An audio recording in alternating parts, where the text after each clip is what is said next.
Hello, how are you? Here I will help you sleep with a crime story that has happened with the sound of comfortable rain. Of course, don't forget to like, comment, and subscribe to this channel for the good of all of us. Let's get started. Story 1. In 2019, I was working temporarily in Manila, Philippines, doing freelance courier and logistics coordination for a foreign trading company. My job was to ensure that small but high-value packages, legal documents, rare items, and encrypted data drives were picked up and delivered safely across Southeast Asia. I wasn't a cop. I wasn't a detective. I was just someone who made sure things moved from A to B. Until the day I unknowingly stepped into the center of a major international scam operation. It started like any other day. I was assigned to pick up a sealed parcel from a residential condominium in Bonifacio Global City, BGC, and bring it to a warehouse office near Pasay, where it would be loaded for international export. The client had requested discretion and minimal paperwork. That wasn't too unusual. Some clients were paranoid about corporate espionage, especially those in the tech industry. When I arrived at the condo, a man in a sharp suit met me in the lobby. He gave me a brown package, already sealed and labeled. No branding, no description, just an address in Tokyo, Japan. The man gave me a look, calm, controlled, almost robotic, and said, "Deliver it within the hour. No delays." I should have walked away. The first red flag came when I got to the Pasay office. It looked half abandoned. No signage, no guards, and the door was left ajar. Inside, 3 people were packing boxes in a hurry, but the tension in the room was thick enough to taste. One of them, clearly the one in charge, snatched the parcel from me and tossed it into a metal case. I asked for a signature confirmation, but he waved me off and said, "No need. We've got your face on CCTV." I backed out and left. That night, I couldn't shake the feeling that something wasn't right. I called my contact at the logistics company and asked them to double-check the parcel and the Tokyo address. A few hours later, I got a message back. That address doesn't exist. The client ID you submitted is flagged. Stay away from any follow-up pickups. And stay quiet. 2 days later, the warehouse was raided by the National Bureau of Investigation, NBI. I watched the footage on TV. Dozens of sealed boxes, illegal documents, counterfeit IDs, and stolen financial records being pulled from shelves. It was an international wire fraud syndicate, and I had unknowingly been a small piece of the machine. My face was on their security feed. I was the last person to touch one of the key packages that connected the whole operation to Japan. A week after the raid, 2 agents knocked on my door. They weren't threatening. They just asked for a statement and showed me stills of my delivery. I told them everything: times, names, locations. It wasn't much, but it helped them confirm the money trail between Manila and a Tokyo-based account that had been used to scam thousands of victims across Asia. I was never charged, but my name was placed in several sealed case files as a cooperating witness. I was advised not to talk about it publicly. The syndicate had members all over Asia, and not all of them were arrested. Since then, I've never taken another freelance delivery job. I've turned down clients who ask too many questions about avoiding customs or quiet shipping. Because I know now that in Asia, you don't always know what you're carrying until it's too late. And sometimes, the package isn't just a box. It's a bomb waiting to blow a hole in your life. Next story. A calculating manipulator can spend years keeping their target close, subjecting them to constant mental pressure, emotional degradation, and even physical mistreatment, while still managing to convince them that it's all their own fault, that they somehow deserve such treatment. What kind of person becomes that target? Someone who falls prey to manipulation like this. More often than not, it's someone struggling with low self-esteem, someone emotionally vulnerable and easily influenced. These kinds of control seekers are often what some might call one-target types. They find one person to torment and stick with them for life. Rodney and Morgan Metzger grew up in the same Florida town, lived just a few blocks apart, and attended the same high school. They met when Morgan was 14 and Rodney had just turned 17. Almost immediately, a romantic relationship began between them. It was the first serious emotional connection for both, and they believed it would last forever. Rodney was attentive and affectionate toward his younger girlfriend. He brought her gifts, planned surprises, and took her on dates to beautiful places. From the outside, they looked like the perfect couple, and over time, their feelings only seemed to grow stronger. Their families didn't object to the relationship, though at first, they assumed it was just a phase, and that both would eventually grow out of it. In 2008, Rodney officially proposed and Morgan said yes. She had just turned 20, and Rodney was 23. They believed they were ready for this next step, and for building a real family together. A year later, they had a large wedding and moved into their own home, nestled in a quiet, remote neighborhood on the edge of town. It was a peaceful and scenic spot, close to nature. Ideal, they thought, for raising a daughter or son in a calm and safe environment. Not long after the wedding, Rodney's personality began to change, but Morgan didn't give it much thought. He had always been a bit possessive and watched her closely, but she believed this was just his way of showing love and care. The couple continued to build their life, make plans for the future, and dream of one day becoming parents. Then in 2010, tragedy struck the Metzger family. Rodney's younger brother, Kevin, passed away at the age of 19 after a long and painful struggle with leukemia.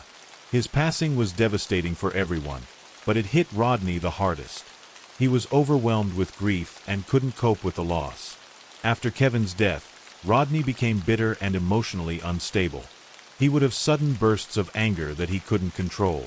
Morgan tried her best to support him, believing that with time, the emotional wounds would heal and the Rodney she had fallen in love with would return. But the more Morgan cared for him and tried to meet his needs, the more demanding Rodney became. He acted childish, picked fights over trivial things, and constantly blamed Morgan for his frustrations and failures. Still, she stood by him, defending his increasingly erratic and at times unsettling behavior as a symptom of deep emotional pain. She hoped he would recover and that things would go back to normal. Instead, he became even colder and more controlling. Rodney began criticizing Morgan for everything, often for no reason at all.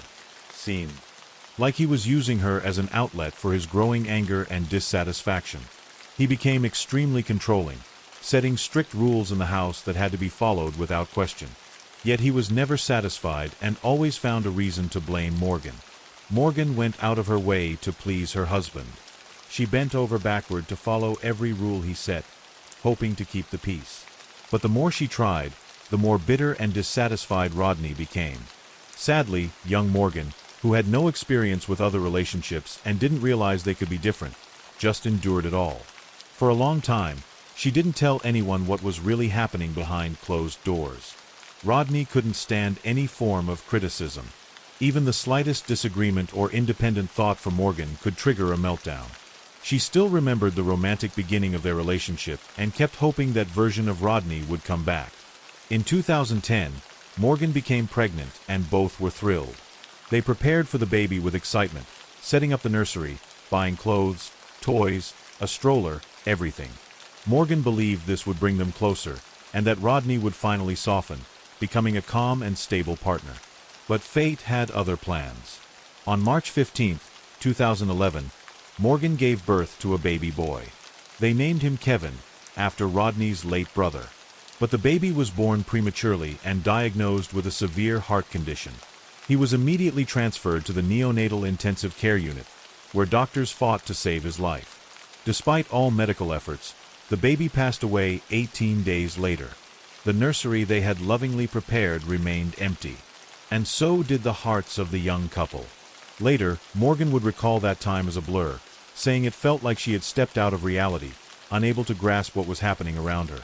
What hurt the most was that Rodney didn't support her even in those darkest moments. He remained focused entirely on his own grief and expected to be comforted and reassured. Morgan once again made excuses for him, thinking that the second major heartbreak after losing his brother had simply broken him. However, just 3 months after the loss of their newborn, Morgan discovered she was pregnant again. The news came as a shock, but it brought hope. When they found out she was expecting twins, they saw it as a blessing. In April 2012, Morgan gave birth to a daughter and a son. This time the birth went smoothly. Both were healthy, and the young mother was soon discharged from the hospital with her newborns. Morgan threw herself into caring for them. Her entire world now revolved around her son and daughter, but Rodney's attitude toward her didn't change. Despite what Morgan had hoped, the arrival of their long-awaited children didn't bring peace. The tension in the home only got worse. Rodney was constantly unhappy, impossible to please, and prone to angry outbursts. He regularly criticized Morgan and blamed her for everything. That was the first time she began to realize things couldn't continue like this. In a candid conversation with her sister, she described her marriage as a constant source of pressure and emotional distress. Rodney was a skilled manipulator and in many ways, a domestic tyrant. He accused Morgan of living off him, even though she couldn't work at the time because she was caring for the twins. As the sole breadwinner, he demanded total obedience, leaving no room for complaints or discussion. To be fair, Rodney did take on an extra job after the twins were born, because the family needed money. He was genuinely exhausted, but that didn't justify how he treated his wife. His difficult personality also made it hard for him to keep a job for long, which kept him from advancing in his career. When their son and daughter got a bit older, Morgan, who had a degree in design and architecture, decided to start a small business of her own. She began working as an interior designer and quickly found success, despite Rodney's constant discouragement. From the beginning, he insisted she wouldn't make it and that she wasn't capable of earning real money. Morgan's business was taking off fast. Her client list kept growing, and soon she brought on her best friend, Nicole, as a personal assistant and business partner. Before long, Morgan was earning significantly more than her husband, becoming the primary provider for their family. But instead of celebrating his wife's success, Rodney burned with resentment and thinly veiled jealousy. He likely felt like a failure, but instead of changing his situation, looking for a better job, or simply supporting his wife, Rodney doubled down on belittling her. He frequently insulted and degraded the mother of his children, blaming her for his own setbacks at work. What troubled him even more was the fact that he could no longer control Morgan's every move. With her busy work schedule and growing independence, it became impossible to enforce the strict and often pointless household rules he had once demanded she follow. In 2019, Morgan was honored with a prestigious design award, officially recognized as one of the top specialists in her city. Rodney didn't even congratulate her. In fact, he was furious, outraged by her success. That moment was a turning point for Morgan. She realized their marriage wasn't just broken. It wasn't worth trying to save. A month later, the couple went away for a weekend retreat. Morgan had planned this trip as an opportunity to have a serious conversation with Rodney, away from the son and daughter, not knowing how he might react. She approached the subject carefully, easing into a discussion about separation. But as soon as Rodney caught on to where the conversation was headed, he exploded. What followed was a full-blown outburst. And once they returned to their room, Rodney crossed a line he never had before. He physically assaulted his wife. He struck Morgan in the face multiple times, grabbed her arms when she tried to shield herself, and then shoved her so hard she fell to the floor. She was in shock. He had never laid a hand on her before, and in fact, he used to speak out strongly against aggressive behavior. Now he seemed transformed, like someone capable of doing real harm. Morgan immediately called her father, told him what had happened, and begged him to come get her as soon as possible. Her dad arrived quickly and found her crying, visibly bruised and shaken. This was when Rodney's manipulative nature fully revealed itself. At first, he calmly denied everything. Then, just as calmly, he claimed Morgan had started the argument in public, causing a scene, and that back in the room she had injured herself. To frame him, according to Rodney, the only marks he left were on her wrists, claiming he had only held her back to prevent her from causing further harm to herself. Shockingly, he managed to convince Morgan's father that his version of events was true. Her dad believed him over his own daughter. That moment was when Morgan finally understood just how deep Rodney's manipulation had gone and who she had really been living with all those years. After Morgan first brought up the topic of divorce, Rodney quickly took control of the narrative. He reached out to family members and friends, convincing them that he was doing everything he could to keep the family together for the sake of their son and daughter. While Morgan was the one tearing the marriage apart, at the same time, he continued to pressure her emotionally, insisting she couldn't make it on her own and that no one else would want her. He blamed her for the breakdown of their relationship and for his stalled career. For several more months, struggled with guilt and hesitation. She wondered if she really was at fault. But by September 2020, she finally filed for divorce. Her husband and other relatives tried to dissuade her, but her best friend Nicole stood by her side. When Rodney realized that Morgan was truly serious, and that his usual tactics no longer worked, he resorted to a more calculated manipulation. He created a fake email account using the branding of a medical clinic and sent himself a fabricated diagnosis claiming he had been diagnosed with a serious illness. Then he begged Morgan not to leave him during what he described as the most difficult time of his life. Morgan once again believed the man she had spent so many years with. Considering his younger brother had passed away from leukemia, and his father had been battling prostate cancer for years, the claim that Rodney had been diagnosed with a malignant condition seemed credible. By that time, the couple had already separated and Rodney had moved into an apartment, leaving the family home to Morgan and the children. But after hearing about his supposed illness, she allowed him to move back in, though she didn't abandon her intention to finalize the divorce. Soon after, their marriage was legally dissolved. They agreed on shared custody, but despite the formal split, they continued living under the same roof. In reality, little had changed. Rodney still tried to dictate how things were done and treated Morgan like she belonged to him. Morgan had had enough. She tried several times to make him leave, but he always played the sympathy card, reminding her of his life-threatening diagnosis. On December 30th, 2020, Morgan's patience finally ran out. She told Rodney to move out. This time, he didn't argue. He packed his things and left for his apartment the same day. His calm and restrained demeanor was unusual, but Morgan didn't think much of it at the time. Morgan had no plans to celebrate New Year's Eve. She simply wanted a quiet evening and a good night's sleep. Her son and daughter were spending the holiday break with their maternal grandparents, and she had the house to herself. That night, she visited her best friend Nicole for a short while. They shared a glass of champagne, and despite Nicole's insistence that she stay, Morgan decided to return home alone. Around 3:30 a.m. on January 1st, Rodney showed up at his former home and knocked on the door. There was no answer. He knocked harder and called Morgan's name loudly, knowing she was probably home. When there was still no response, he walked around the house. In the backyard on the patio, he found Morgan in a terrifying state. She was lying outside near the door, almost completely undressed, her hands tied behind her back.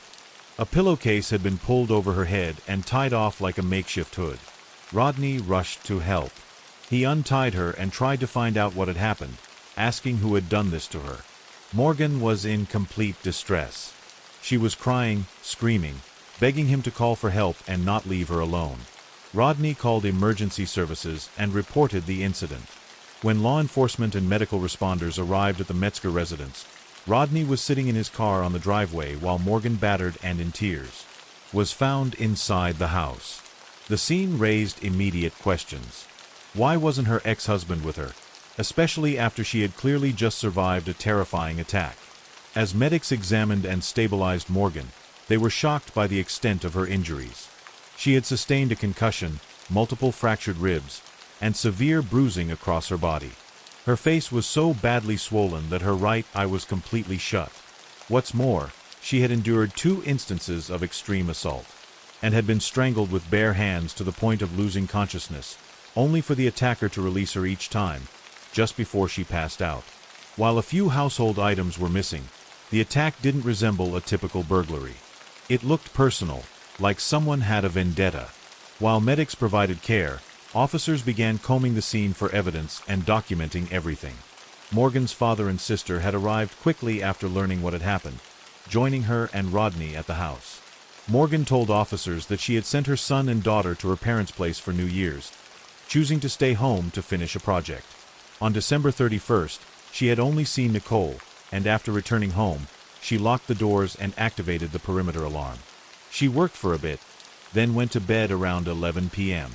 She awoke to strange noises and the chilling sense that someone else was in the room. Looking around, she spotted a shadowy figure standing in the doorway. A tall man dressed in black, wearing a mask that resembled Batman's. Suddenly, he pulled a handgun and pointed it at her. He struck her on the head with the weapon and began punching her. He then forced her onto her stomach, restrained her hands behind her back, and violently removed her clothing. What followed was an aggressive assault, continued beatings and repeated attempts to strangle her. Morgan lost consciousness more than once and at several points believed her life was about to end. But each time the attacker loosened his grip just enough to let her breathe. The ordeal lasted roughly an hour, though for Morgan it felt like an eternity. At one point, the attacker said something cryptic that she would regret what she had done. But he gave no further explanation. He then assaulted her again. Curiously, the intruder altered his voice to mimic Batman's speech. Before fleeing, he threatened to end both Morgan and Rodney's lives. Morgan, trying to survive, begged him not to hurt her ex-husband. After that, the physical assault stopped. The man grabbed some items from the home, placed a pillowcase over Morgan's head, dragged her outside to the back porch, and warned her to stay quiet. Then he disappeared. Morgan lay there for nearly half an hour until Rodney showed up unexpectedly. When Rodney briefly stepped outside the house, Morgan quietly asked detectives if she could speak with them alone. Once away from her ex-husband, she revealed something chilling. She knew exactly who had attacked her. It was Rodney. She recognized him by the sound of his breathing and the way he touched her. Playing along with the staged scenario had likely saved her life. According to Morgan, the attacker told her she would miss her ex-husband and even threatened to end his life. That was the moment she became certain of the intruder's identity. Realizing who it was, she decided to turn the tables using his own tactic manipulation. Morgan began to cry, pleading with him not to hurt the father of her son and daughter. Over and over, she told him she still loved him. Her words had an immediate effect. The assault stopped abruptly. The intruder rummaged around the room, grabbing a few random items that held little to no value. Then he carried Morgan outside and vanished into the night. Moments later, Rodney showed up, almost as if on cue. Morgan's account was compelling. The incident clearly didn't resemble a break-in or a robbery. The main objective was to torment and humiliate the victim. What made it more suspicious was Rodney's sudden appearance in the middle of the night, uninvited and with no children at home as an excuse to check in. There were no signs of forced entry. The alarm hadn't gone off and, strangely, the security cameras weren't working. It quickly became clear that the intruder not only knew about the alarm system, but also understood how it worked. One of the motion sensors located on a small basement window had been deliberately shifted so it wouldn't trigger the alarm when opened. That's how the attacker likely entered the house. When Morgan was informed about the displaced sensor, she immediately suspected Rodney. She believed he had done it while still living in the home, possibly planning the attack well in advance. Still, she feared he might manipulate the situation once again and escape responsibility. But the lead investigator assured her they would uncover the truth. Detectives brought Rodney in for questioning. The first thing they asked was why he had shown up at Morgan's house in the middle of the night. He claimed he couldn't sleep and happened to see a man dressed in black near his window. According to him, the stranger wrote Morgan's name on the glass with his finger. Alarmed, he said, he tried to call Morgan.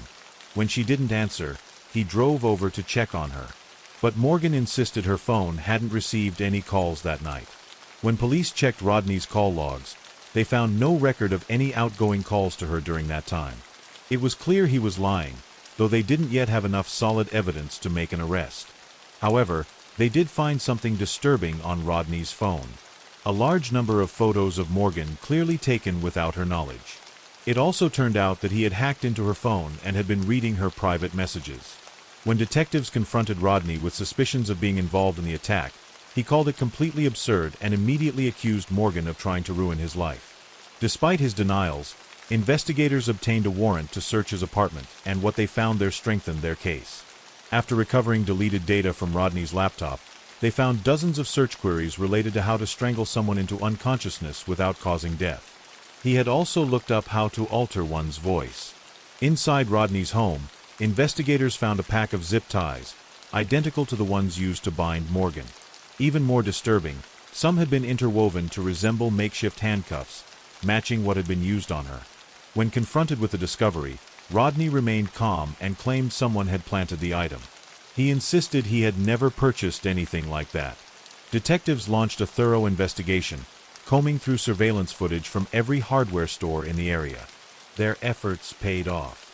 They found video evidence of Rodney buying the exact same zip ties 3 days before the attack. He had paid in cash, but his face was clearly captured on camera, leaving no doubt about his identity. They also reviewed footage from the security camera on Rodney's apartment building.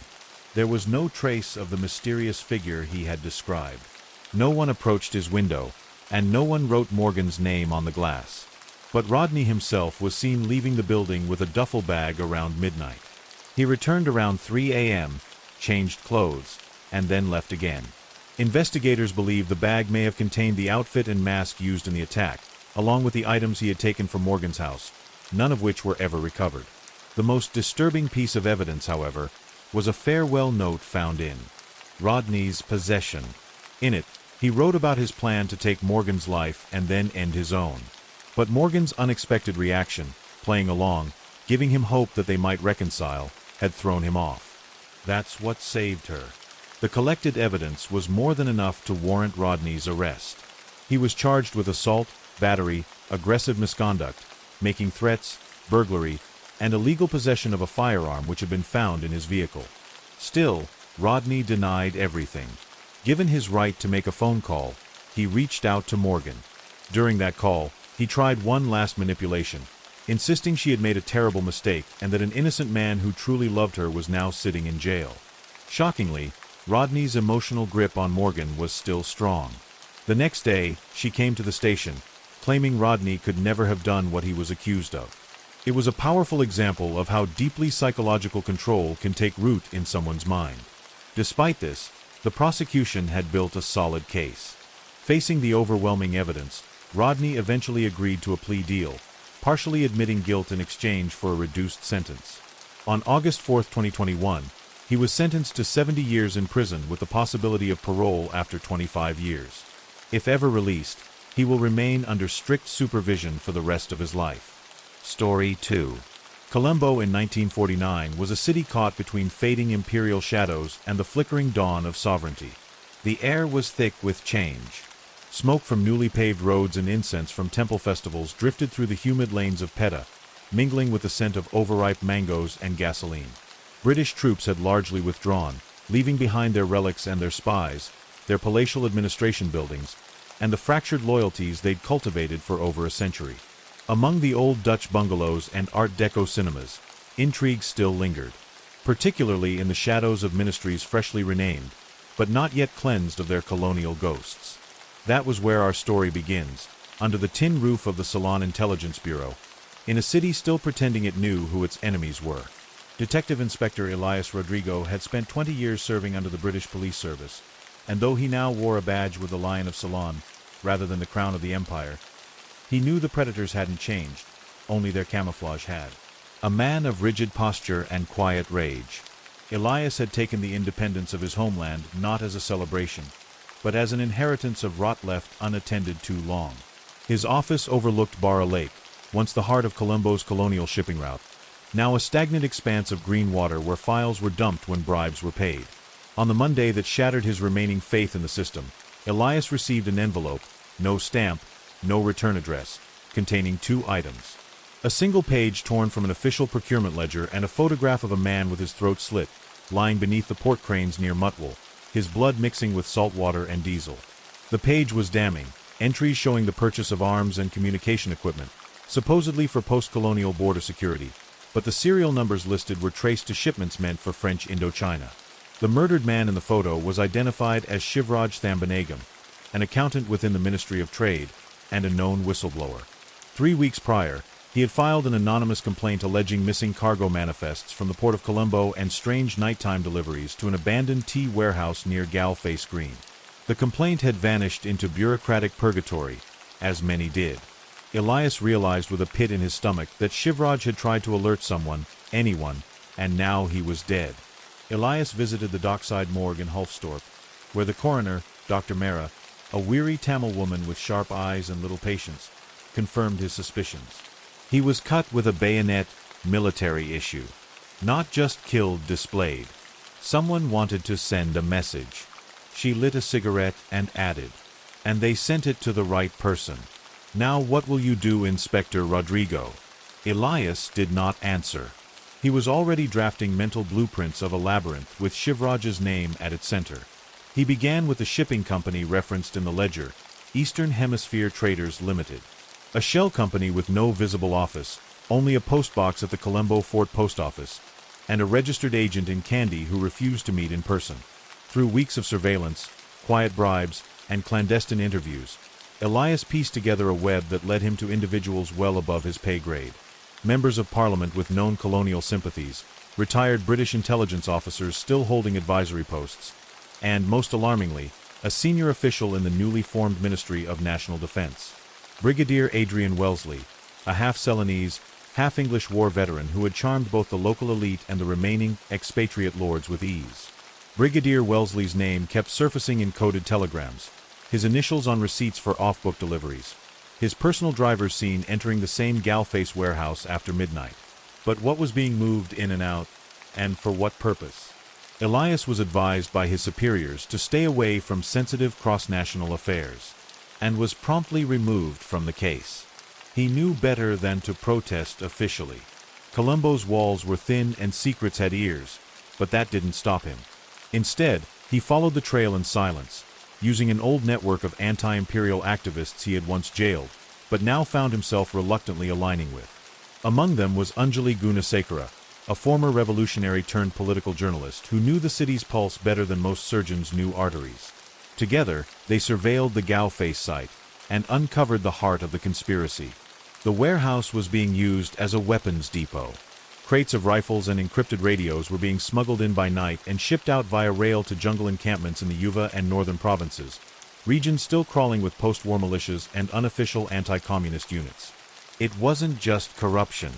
It was a covert civil militarization campaign disguised as trade security, run with plausible deniability by men like Wellesley and sanctioned, perhaps even financed by foreign agents who had no interest in a strong, unified Ceylon. When Elias attempted to pass this information to the press, his contact at the Ceylon Herald was arrested 2 days later on fabricated charges of sedition. Anjali received threats delivered via telegram, quoting verses from Kipling and signed with the letter A. A signature Elias would later match to correspondence from Wellesley during his wartime postings in Burma. A message had been sent again: look away, or be buried beneath the narrative of national progress. But Elias Rodrigo did not look away. The monsoon arrived early that year, as if nature itself sensed the rot spreading through Colombo's veins. Rain hammered down upon tin roofs and marble domes alike, washing the streets clean of dust but not of guilt. Elias Rodrigo walked through that rain like a man possessed, every step a defiance of the unspoken law that had begun to creep over post-independence Ceylon, the law of silence. With his formal avenues closed, he sought irregular paths. He met with old dissidents in tea stalls and spoke with monks who had seen too many revolutionaries vanish in the night. He reviewed the ledger page 100 times, imagining each entry as a bullet to be accounted for, and in a moment of desperate resolve, he returned to the very place where it had all begun, Barrow Lake, where the bureaucratic dust of the British still clouded the water. One storm-soaked evening, Elias and Anjali broke into the Galface warehouse, expecting crates of arms and documents. What they found instead was a body. Another man silenced, his torso slashed open, his wrists bound in ceremonial red string. It was the unmistakable work of Wellesley's Black Operations Unit, a relic from his days coordinating counterinsurgency in the Burmese highlands. The man had been a government accountant assigned to inventory trade deficits. The only clue left behind was a burned scrap of paper that read, Koti. Wednesday 11 p.m. Elias understood the message. Another shipment was due. It would be their only chance. Kote, the ancient capital now overrun by modern suburbs, was where the final truth awaited them. Elias had only one weapon left: exposure. But in 1949, there was no internet, no viral leaks. Information traveled in whispers and carefully folded newspapers and speeches made at temple gates. Elias contacted a few remaining honest officers and had them converge on the Kotet rail yard under cover of darkness, while Anjali reached out to a sympathetic radio broadcaster who prepared to go live with their findings at dawn. At 11:03 p.m., under the yellow glow of rusted floodlights, Elias watched as 2 trucks backed into the yard. Soldiers, unmarked uniforms, foreign weapons, began unloading crates. When Elias and his men moved in, What followed was not an arrest, but a standoff. Brigadier Wellesley stood atop the lead truck, his revolver pointed casually at the inspector, as if greeting an old chess rival. "You should have stayed a policeman, Rodrigo," he said, smiling. "Now you'll become a myth." But Elias had come prepared, not with bullets, but with eyes. Several journalists were hidden among his backup team. Photographs were taken, names were spoken, and Anjali, true to her word, went live with the broadcast minutes later, detailing the arms smuggling operation, the falsified ledgers, the dead whistleblowers. And the name of the man orchestrating it all, Brigadier Adrian Wellesley. By morning, Colombo was awake and furious. The scandal shook the government, but not in the way Elias had hoped. Wellesley disappeared, some said to Singapore, others to Kenya. The Ministry of Defense disavowed all knowledge, and a low-level clerk was arrested and presented to the press as the sole mastermind. The arms disappeared, the warehouse burned. No inquiry followed. The Prime Minister issued a statement condemning those who would destabilize our young nation for foreign interests. But the statement was vague and the files were sealed. Elias was suspended indefinitely, stripped of rank. Anjali's radio program was pulled from the air. But Colombo remembered. People whispered the name Wellesley at tea shops and temple steps. His photo circulated in pamphlets printed by anonymous presses in Jaffna and Gampaha. The people knew now. The rot had a face. Years later, long after Elias had retired to a small coastal village, a letter arrived from London. It bore no return address, only a typewritten message. "You were right. He was one of ours. M." There was no signature. Elias folded the letter and placed it beside Shivraj's photograph, which still rested on his writing desk. In his journal, he wrote only one final line. Sometimes justice is not delivered in courtrooms, but in the memory of those who refuse to forget. Let's jump to next story. Story 3. The thick humidity clung to Inspector Tomas Delgado's collar as he stood at the foot of the Magdalena River, the murky water sliding past like a serpent keeping secrets. The sky above Barranquilla was leaden with dusk, the orange hue of a disappearing sun struggling to pierce through the smoke that seemed to hang permanently above the city's narrow streets. In the distance, the horns of rusted freighters bellowed their last warning as they slipped into the mouth of the Caribbean, bearing cargo that would never pass through a customs official's eyes. Tomas had been summoned not by authority, but by desperation. A coded letter delivered in a child's school book slipped into his coat by a trembling teenager on the Avenida Murillo.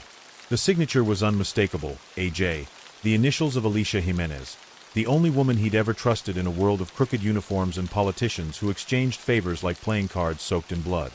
Just a year had passed since the assassination of Jorge Alazar Gaitan in Bogotá. The ripple of that bullet had turned into a national firestorm. The days of El Bogotazo were still etched into the walls of the capital in soot and bullet holes. Political factions had splintered, guerrillas were arming in the countryside, and Colombia had ceased to be a republic of laws, becoming instead a chessboard where ideologues, warlords, and opportunists fought their silent war beneath the mask of the old order. Tomas had retired after the Bagotazo, sick of chasing phantoms and watching murderers climb the ladder of influence. But now Alicia's letter had called him back. The contents of the letter were sparse but clear. A government convoy, supposedly transporting wartime archives from the Ministry of Defense to Cartagena for international storage, had vanished near Albanco, a small riverside town barely known outside the smuggling routes. The official explanation was engine failure and environmental delay. But Alicia claimed the convoy never existed on the official registry, and neither did the files. In its place, a new story had emerged from the underworld. 3 military trucks, 2 bodies in civilian clothing floating near the docks, and whispers of a black file that contained evidence capable of burning half the Liberal Party and implicating senior army commanders in a decade-long scheme of illegal arms sales to separatists in Venezuela. It wasn't robbery in the traditional sense. It was something more delicate, more dangerous. It was theft of narrative, of state memory. It was the kind of crime no government could afford to admit had occurred. Tomas took the next rail into Bogotá, enduring the 20-hour journey through jungles thick with unseen dangers and checkpoints manned by soldiers whose allegiances depended less on orders and more on the size of the bribe handed to them. The capital had changed, scarred but alive. Newspapers sold headlines soaked in misdirection. Ministers delivered speeches behind walls of armed guards, and in the shadows, a new breed of political gangsters walked the halls of Congress wearing the skins of patriots. Tomas knew where to begin. The basement archive of the old Ministry of Transportation, where his contact, Mateo Rivas, still worked as a clerk under a name he'd stolen from a dead cousin. Mateo, gaunt and ghost-like, met him at midnight beneath the creaking pipes of the file room. He had aged 10 years in one, and his eyes were dark caves lined with fear. They erased the manifest. Everything. The convoy, the route, the signatures. They even deleted the fuel requisition logs. Only someone from the Defense Council could have ordered that. Then, as if afraid of his own words, he slipped Tomas a charcoal-rubbed sheet of paper, an imprint from a destroyed ledger page. It bore one legible entry. Convoy 213Z departed Barranquilla, April 8th, destination unknown. Escort Commander. Lieutenant Commander Mauricio Cardenas. That name struck Tomas like an old wound. Cardenas had once served under him in the Internal Intelligence Bureau, a ruthless climber with a taste for opium and blackmail. If Cardenas was involved, this was no rogue heist. This was sanctioned betrayal, the kind that devours its own to hide the evidence. By the next evening, Alicia reappeared, or rather found him. She stepped into the smoke-filled jazz cafe in Chapinero where Tomas nursed as a guardian, looking unchanged. Her eyes still sharp beneath the brim of a borrowed hat. She didn't sit down. Instead, she passed him a folded photograph and whispered, "This man was in the truck. He wasn't military. His name is Isaac Benavides, used to run finance for the oil concessions in Arauca. Now he's a ghost. You find him, you find the file."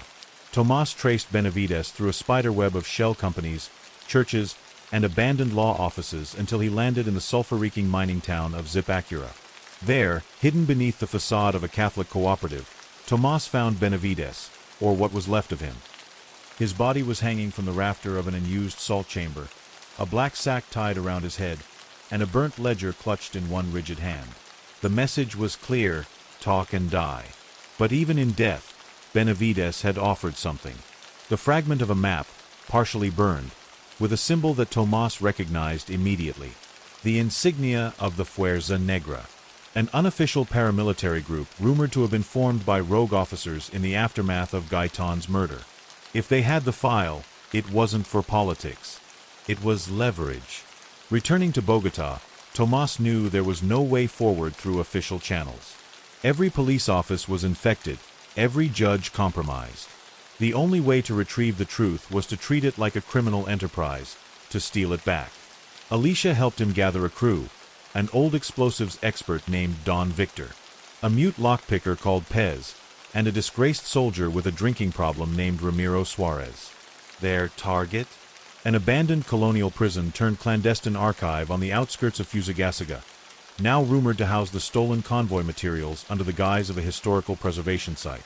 The plan would take place on a Thursday night, when the guards were drunk and the radio signals were scrambled by the incoming storm.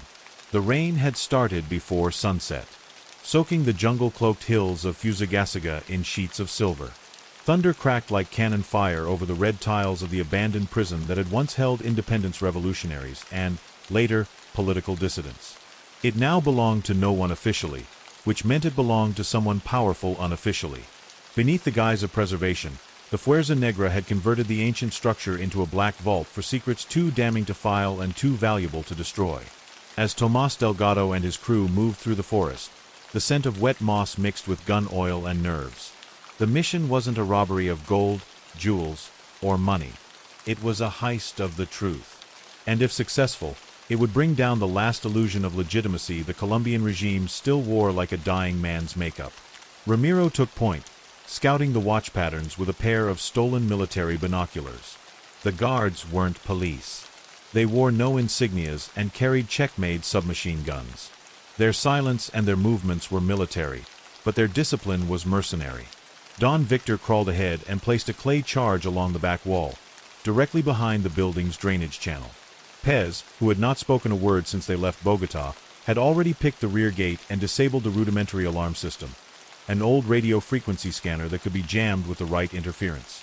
Alicia, now dressed in the plain robes of a local nun, waited with the escape vehicle a kilometer down the trail.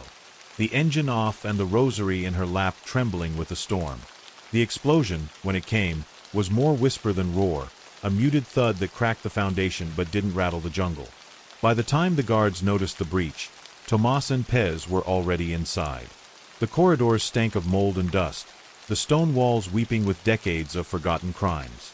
In the third sub-basement, beneath a rusted iron grate, they found it, a filing room filled not with boxes, but steel canisters labeled reconstitutional archives, each sealed with wax and stamped with military codes.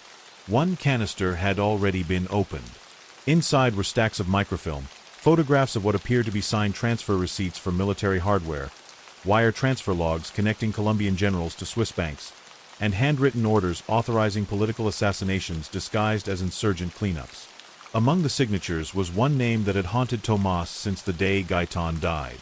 Brigadier Sebastiano Royo, the man whispered to have overseen the chaos of El Bogotazo and who had since disappeared from public life, presumed either dead or exiled.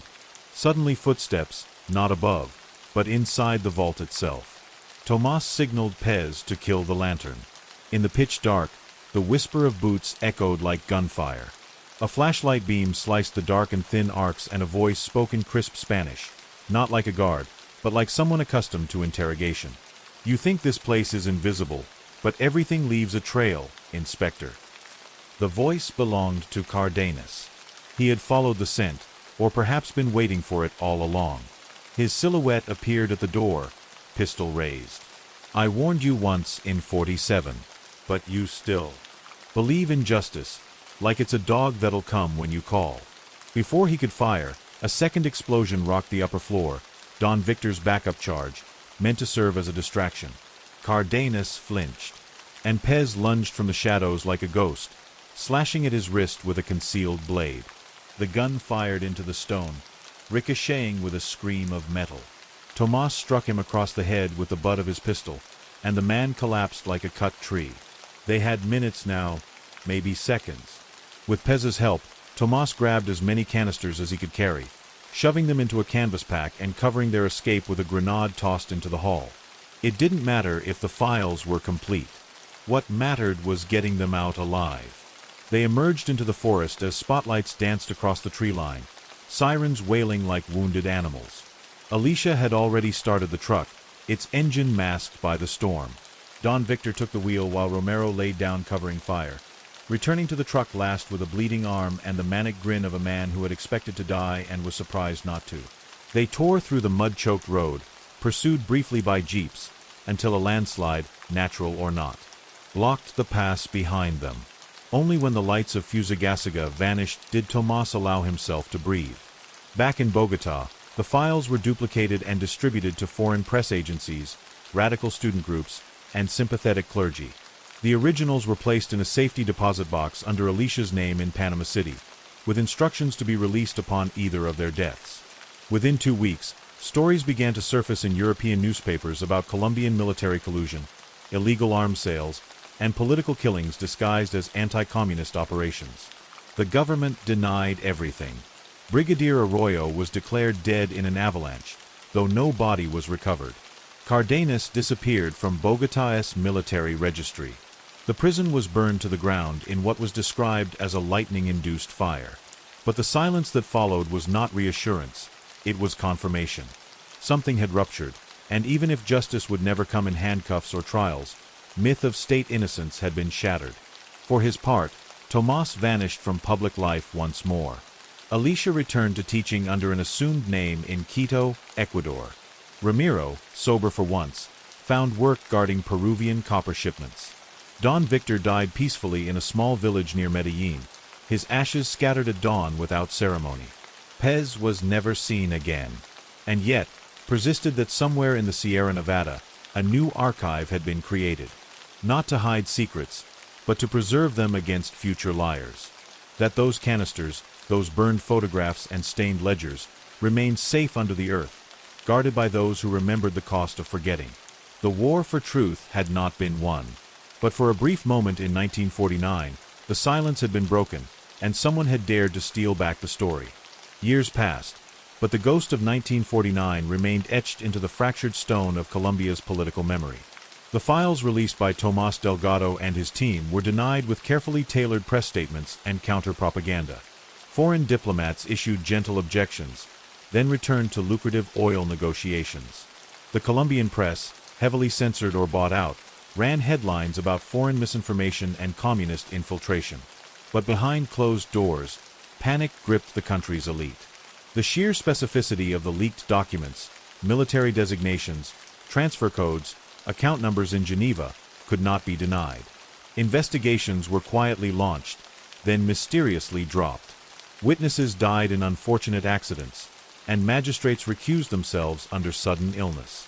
Yet, the fear persisted, not of prosecution, but of exposure. Power could endure scandal, but not transparency.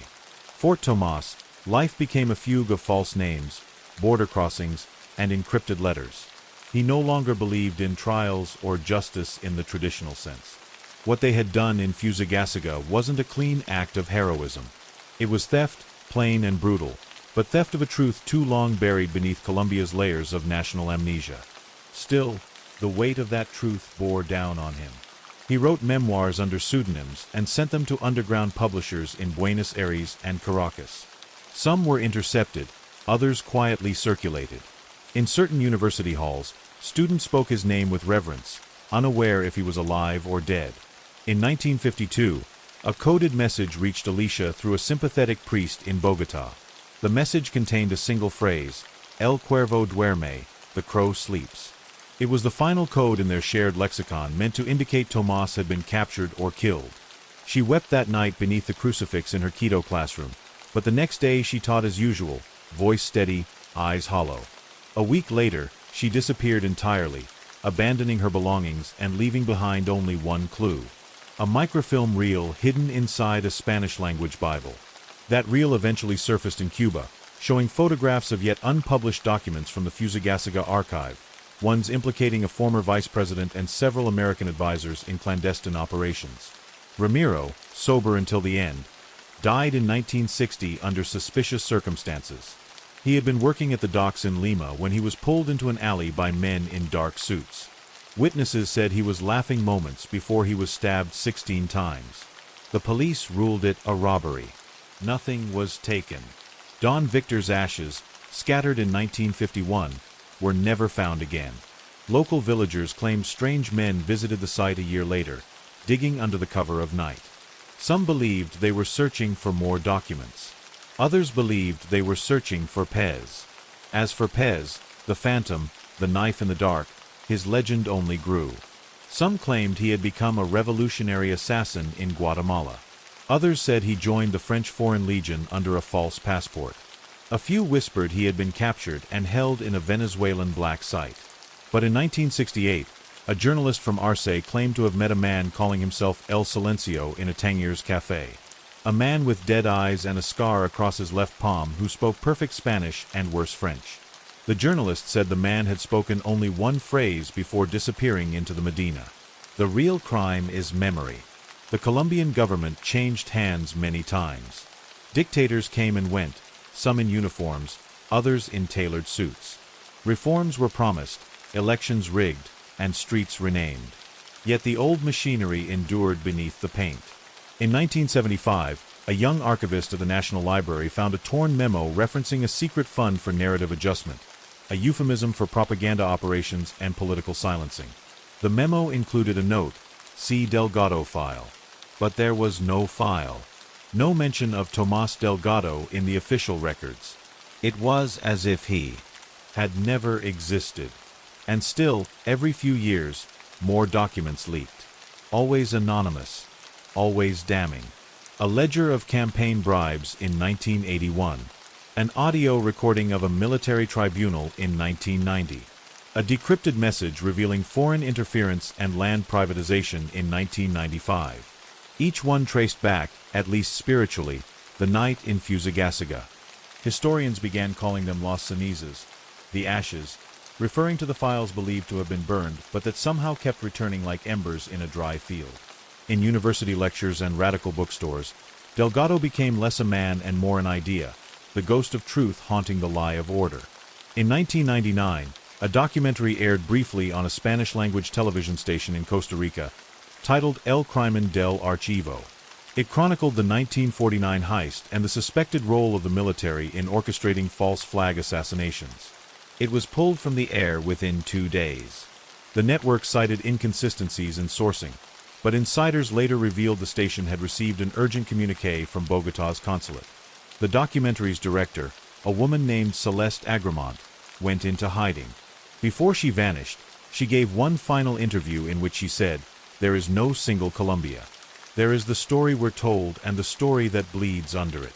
In the end, what Tomás Delgado and his companions stole wasn't just paper or photographs. It was the illusion that Colombia's suffering had been accidental. They exposed the architecture of cruelty, the blueprints of oppression dressed in bureaucratic language. They proved that the chaos was designed, not stumbled into. And that was their real crime. One so profound that no regime, no matter how brutal or modernized, could ever fully erase it. Today in the hills above Bogotá, there's a small church with no name. Inside, among the candles and icons, there is a wooden box with a broken lock. Visitors who open it find nothing but ashes and a single phrase carved into the lid. Verdad reibida, Peru viva. Truth stolen but alive. Let's jump to next story. Story 4. In the cold twilight of Tokyo's post-war recovery, 1949 was a year of unease wrapped in promises. The ruins of the city still whispered tales of firebombs and ghosts, while scaffolds and shadows danced along the streets of Kanda, one of the city's oldest districts. Amid reconstruction, suspicion bloomed like mold on damp concrete, evidence of the new Japan rising under American occupation, torn between democratic rebirth and imperial resentment. The occupying forces pressed forward with reforms, purging the old guard while encouraging new industry, new ideals, new loyalties. But where power is realigned, corruption is reborn. And in Kanda, beneath the clatter of rail cars and typewriters, something sinister stirred within the Ministry of Commerce. Something too tangled to ignore, too lethal to expose. Detective Hiroshi Kitamura, a man once with a Kempo, but now reluctantly molded into the ideals of a democratic investigator, had seen enough decay to know that a new government was merely an old one with a fresh mask. He had watched collaborators vanish, embezzlers promoted, and war criminals reshaped into advisors. In 1949, Hiroshi walked a tightrope between two worlds, the defeated Japan of his youth and the occupied Japan he now served. He wore his suit stiffly, always crooked, and refused to learn English beyond where, when, and why.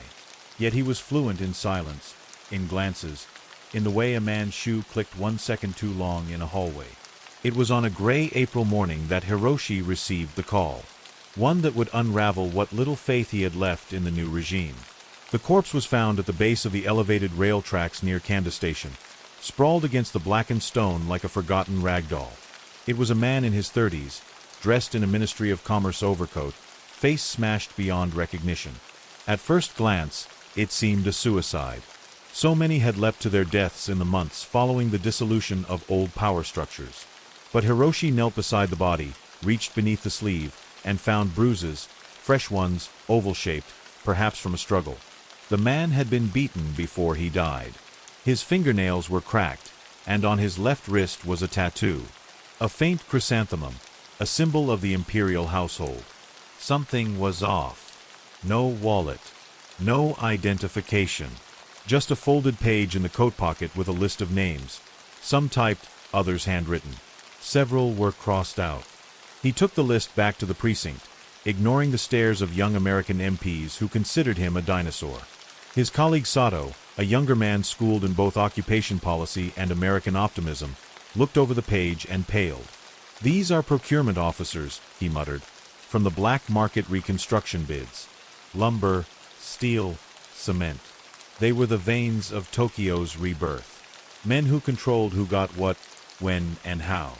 Hiroshi lit a cigarette, his hands steady. He'd seen their type before. Patriots when convenient, businessmen when profitable. The dead man, it turned out, was Tsujimura Daiso, head of contracts for the rebuilding of Marinucci's central business block. Two other names on the list were men already missing, presumed defectors or victims of factional revenge.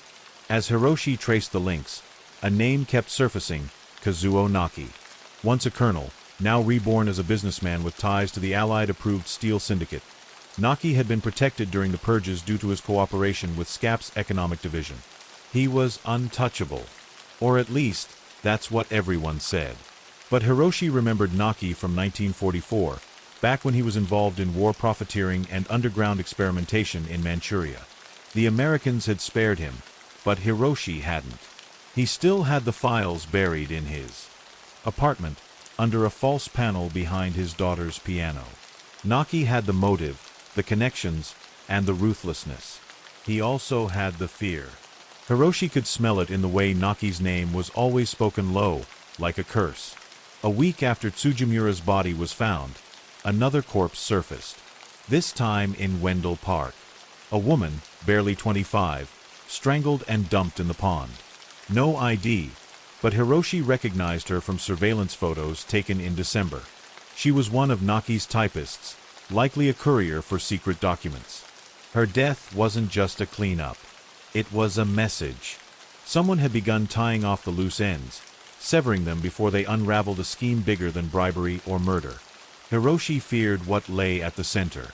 Some alliance between black market industrialists and remnants of the military, all cloaked under the American-approved guise of capitalism. When Hiroshi finally confronted Naki, it was not in some dark alley or abandoned warehouse, but in a tea house near Ginza, polished and discreet. Naki, now with graying temples and a silk tie from Seattle, pretended civility, but Hiroshi knew better. "Detective," Naki said calmly, "you're chasing ghosts. This is a new era. We are not enemies anymore." Hiroshi stirred his tea with silence, then placed the list of names on the table. Naki's eyes flicked over them. Just a flick. But Hiroshi caught it. "You're right," Hiroshi replied. "You're not my enemy. But someone is. And the dead don't care what era it is." Naki leaned back, his smile tightening. "Be careful, Kitamura-san. Some walls are better left unexamined. They hold up more than roofs." Hiroshi nodded, not because he agreed, but because he had heard it before, during the war, during the purges, during every lie meant to preserve power. As he left the tea house, a shadow crossed the paper door. Someone else had been listening. That night, his apartment was broken into. Files were taken, his daughter's piano smashed open. But Hiroshi had prepared for this. He kept duplicates, buried across the city, entrusted to people who owed him favors or feared him enough to comply. He wasn't trying to arrest Naki. That was impossible. But he could still expose him. And if he couldn't do that in a court, he would do it in the streets, in the alleys, in the whispers of Kanda. The next move was his. But he would have to act quickly, because in the Tokyo of 1949, justice didn't wear a badge.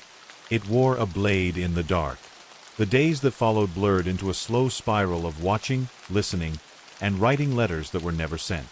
Kitamura Hiroshi, no stranger to working alone, began navigating the intricate lattice of political and criminal loyalties that had survived Japan's post-war overhaul. The occupation, for all its promises of democracy and transparency, had created blind spots where men like Naki thrived. But Hiroshi's anger was no longer a smoldering bitterness. It had calcified into resolve. He began his pursuit not by seeking confessions, but by compiling witnesses who didn't yet know they were witnesses. Janitors, couriers, even a streetcar driver who remembered seeing Tsujimura arguing near the ministry loading docks days before his death. They all offered fragments. And Hiroshi, patient as ever, wove those fragments into a narrative. One implicating shell companies and forged steel orders tied to the U.S.-funded reconstruction budget. His superior, Inspector Yamada, cautioned him to stop. "You're meddling in things decided above our station," the older man said, voice taut with unease. "They will not let you finish this. Let it die." But Hiroshi couldn't. Not when the numbers lined up. Not when Tsujimura, the typist, and two other victims, a factory clerk and an engineer, all intersected at one falsified shipment manifest. The documents were too clean to be mistakes. They had been orchestrated. Then came the attempt on his life. It was a quiet night in Kanda. The streets were slick with recent rain, lanterns hazy behind misted glass. Hiroshi had just returned from an interview with a retired naval accountant who'd worked under Naki in 1943. The man had given him a name, Project Kurabara. It was supposed to have been shut down after the war, a ghost operation designed to hoard military assets during the occupation under the guise of civilian rebuilding contracts. He knew he was close, and someone else knew too. A man in a police cap followed Hiroshi from the tram stop. The detective turned at the alley behind the bookstore he frequented. The attacker lunged with a knife, a trained silence to his steps. But Hiroshi was faster, not younger, not stronger, but more desperate. He pivoted, caught the assailant's wrist, and slammed it against the brick wall.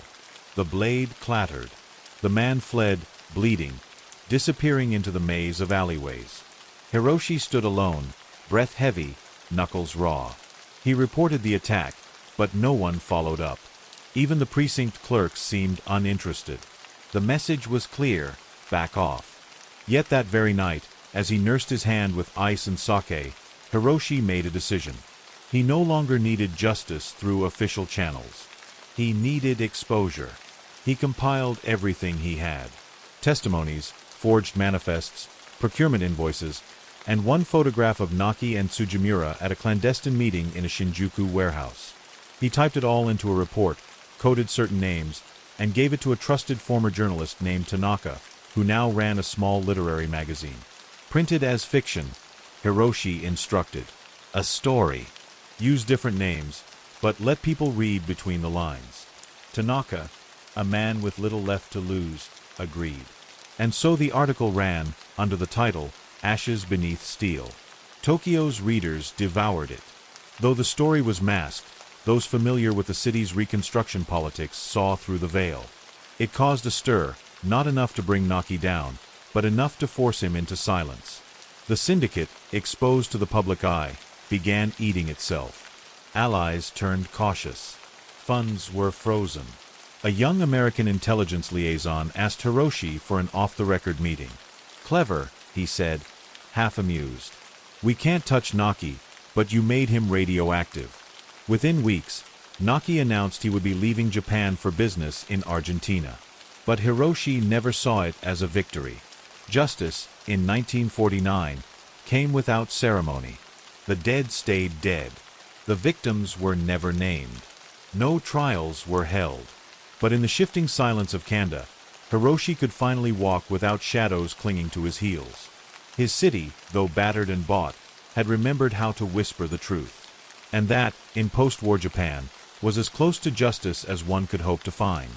The rising sun over Tokyo Bay on the morning of December 6, 1949, gave little indication of the secrets buried in the heart of the Ministry of Post-War Reconstruction. The city hummed quietly, unaware that the events of the last 2 months would soon cascade into a national scandal that would forever alter its political landscape. Inspector Kenji Watanabe stood in the basement records room of the ministry, a single light bulb casting long shadows over the aged files. Beside him, Sachiko Yamada clutched a thick dossier, a face pale but resolute. Inside the folder were communications between the late Minister Sato and several powerful Zaibatsu heads, including Tisho Marubeni and Fujikura Ironworks. The contents made it clear. Sato had orchestrated a scheme to misappropriate reconstruction funds meant for Hiroshima and Nagasaki, redirecting them into the industrial expansion of private firms with nationalist affiliations. What had once been whispered as mere speculation was now hard evidence, replete with signatures, account numbers, and coded telegrams. At the center of it all was a shadowy entity listed only as Group K. Watanabe knew that uncovering the conspiracy was only the beginning. With Sato dead and presumed a suicide, his political allies were already reshaping the narrative. The press had been fed stories of a tragic minister overburdened by guilt. The Liberal Reform Party, fearing electoral fallout, swiftly appointed a successor, Minister Hiroshi Onoda, a staunch conservative known for his loyalty to General MacArthur's reforms and his deep connections to the Black Dragon Society. Watanabe suspected Onoda was not merely an opportunistic appointee, but part of the network itself. With mounting pressure from the American occupation authorities to keep the post-war economic miracle uninterrupted, Watanabe and Sachiko found themselves isolated. When Watanabe attempted to submit his findings to Chief Prosecutor Hoshino, he was met with bureaucratic indifference. The prosecutor read the file silently, then closed it with a sigh. "These names," he said, tapping the dossier, "are untouchable. If you proceed, I cannot guarantee your safety or your job." That night, Watanabe's apartment was ransacked. Nothing was stolen, but a photograph of his family had been torn in half and placed on his desk. A warning. Sachiko received a similar message. A white envelope placed under her door, containing only a bullet and a blank piece of rice paper. They both knew it was time to make a choice. Silence, exile, or defiance. Driven by a need for justice and unable to trust any official channels, they reached out to a foreign journalist, Daniel Rourke, a correspondent for the New York Tribune, who had been investigating wartime profiteering in the Pacific. Meeting in the back room of a jazz bar in Ginza, Watanabe laid out everything. Rourke, a chain-smoking cynic with a nose for scandal, immediately recognized the magnitude of the story. He promised publication, protection, and the eyes of the world. The article was published 10 days later, titled Tokyo's Hidden War. It drew international condemnation and ignited a parliamentary inquiry. While the Japanese press remained cautiously silent, foreign journalists descended upon the capital. The government issued denials, calling the report sensationalist propaganda. But whispers turned to protests, and within weeks, student groups, war survivors, and even disillusioned civil servants joined the call for transparency. Minister Onoda was forced to resign. Several Zaibatsu executives were quietly exiled or took ceremonial retirements. Watanabe, reassigned to Hokkaido, never wore his badge again. Sachiko disappeared from public life, rumored to have emigrated to Canada under a false identity provided by sympathetic contacts within the Ministry of Foreign Affairs. Daniel Rourke, banned from entering Japan thereafter, won a Pulitzer for his reporting. By early 1950, Japan had returned to the business of rebuilding. The scandal, though momentous, was absorbed into the country's wider narrative of resilience and reinvention. History books would later refer to it as the Reconstruction Fraud of '49. But for those involved, it was something more intimate, a choice between comfort and truth, between forgetting and remembering. And in the dim corners of Tokyo's archives, the name Group K remained unredacted, unsolved, and unfinished. Let's jump to next story. Story 5. In the chilled twilight of a December evening in 1939, Kyoto's narrow cobbled alleyways echoed with the soft clicking of Geta sandals and the muffled whispers of the past. The war with China loomed overhead like a darkening sky, and though Kyoto remained largely untouched by the chaos ravaging other regions, a different sort of tension simmered in its elegant silence. Beneath the solemn roofs of the Machiya and behind the ornate facades of temples, power was shifting. Not on battlefields, but in the smoke-filled rooms of clandestine gatherings. It was in this backdrop that Inspector Takashi Ando found himself pacing before the lifeless body of Councillor Hideo Kurikawa, a man whose presence once commanded fear and admiration in equal measure. Kurikawa had been discovered that morning in his study, slumped over a lacquered desk, his kimono stained with blood. No weapon had been found, and no signs of forced entry suggested a crime crafted not from passion, but from meticulous design. Kyrgyzstan had long been a controversial figure, a government loyalist, known for suppressing leftist activists and silencing dissenters with quiet efficiency. But more recently, he had gained notoriety for his involvement in a covert intelligence network allegedly connected to the Imperial Army's Kempeitai, infamous for operating in shadows where the law blurred into the unspoken will of the empire. His death sent shockwaves through the local administration. The higher authorities wanted the matter closed quickly and discreetly, especially with foreign reporters sniffing around Kyoto under the pretense of covering cultural preservation efforts. Ando, whose reputation for uncovering politically inconvenient truths had both earned him acclaim and drawn internal ire, was chosen not out of favor, but precisely because he could be trusted to dig deeper than most would dare. What he would find, however, would not only implicate the city's most esteemed families, but also force him to confront the ghosts of his own past. The Kurikawa estate, nestled against the northern hills of the city, had the kind of quiet elegance that whispered of centuries of privilege. Paper lanterns still glowed faintly along the garden path, their light failing to dispel the chill from the garden's early frost. Inside, the tatama mats were perfectly clean, the scroll paintings undisturbed. Nothing was broken. Yet the counselor's study revealed a subtle scene of disruption. A drawer slightly ajar, a family photograph missing from its usual place, and an ashtray with cigarette butts from a brand only available through the military supply chain. Ando took note. The guards at the gate had seen no one enter or leave. But then again, people like the assassin he now sought didn't use front gates. They walked through side doors, smiled at servants, and disappeared like smoke in the rafters. Questioning the household yielded little. A pale and stoic woman with the eyes of someone who had learned to hide terror behind etiquette insisted she had heard nothing during the night. Their son, Kazuo, barely 20 and freshly returned from studying law in Tokyo, remained quiet, his hands trembling slightly as he poured tea for the inspector. Something was off. The way the boy avoided his father's study, the nervous glances toward the hallway, the scent of foreign tobacco clinging faintly to his sleeves. But Ando wasn't yet ready to accuse. Not when the political consequences could lead to his own dismissal, or worse, a quiet disappearance masked as honorable retirement.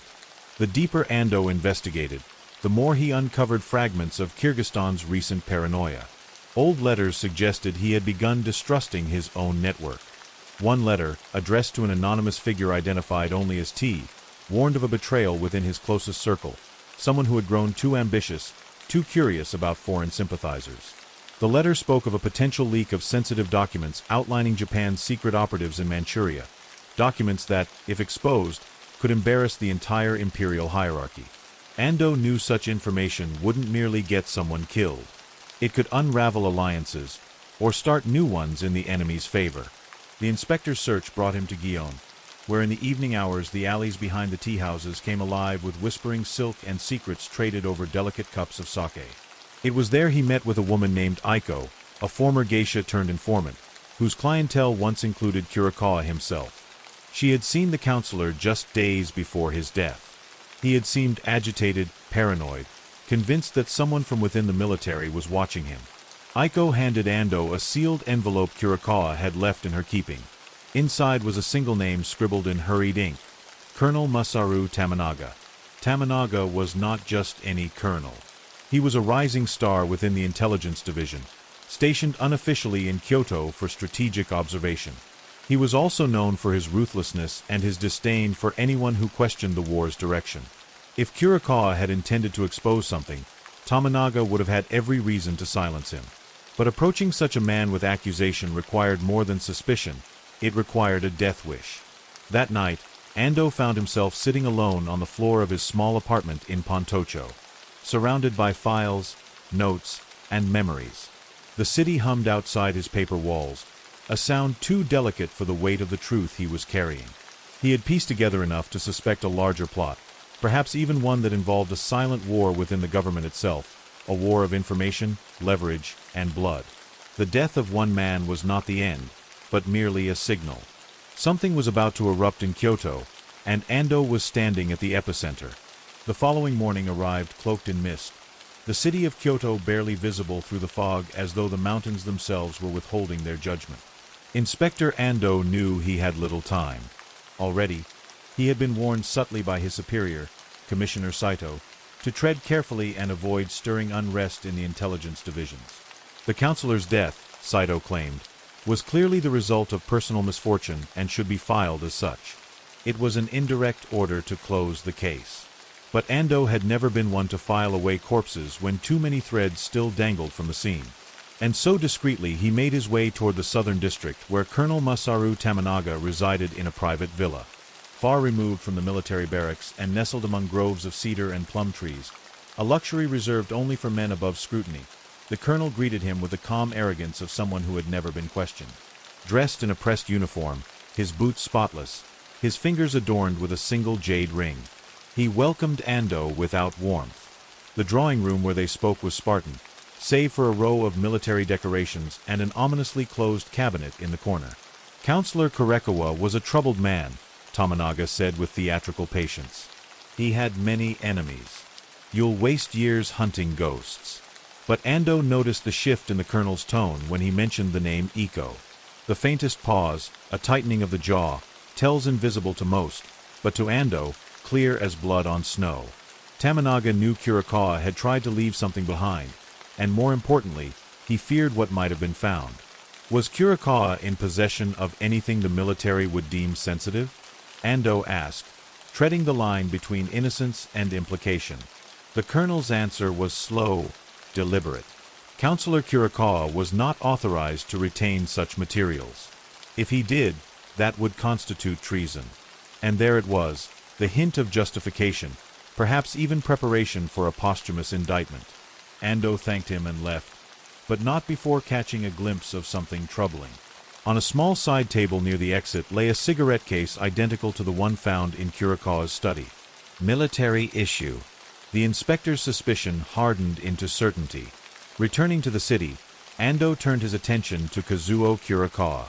The son's behavior still didn't sit right. Surveillance over the past 24 hours revealed something curious. Kazuo had been meeting privately with a foreign woman, British. By appearance, posing as a language instructor. In 1939, with the empire tightening its grip and tensions with the West growing rapidly, this alone was enough to brand one a spy. But Ando's instincts told him this was not about espionage, it was desperation.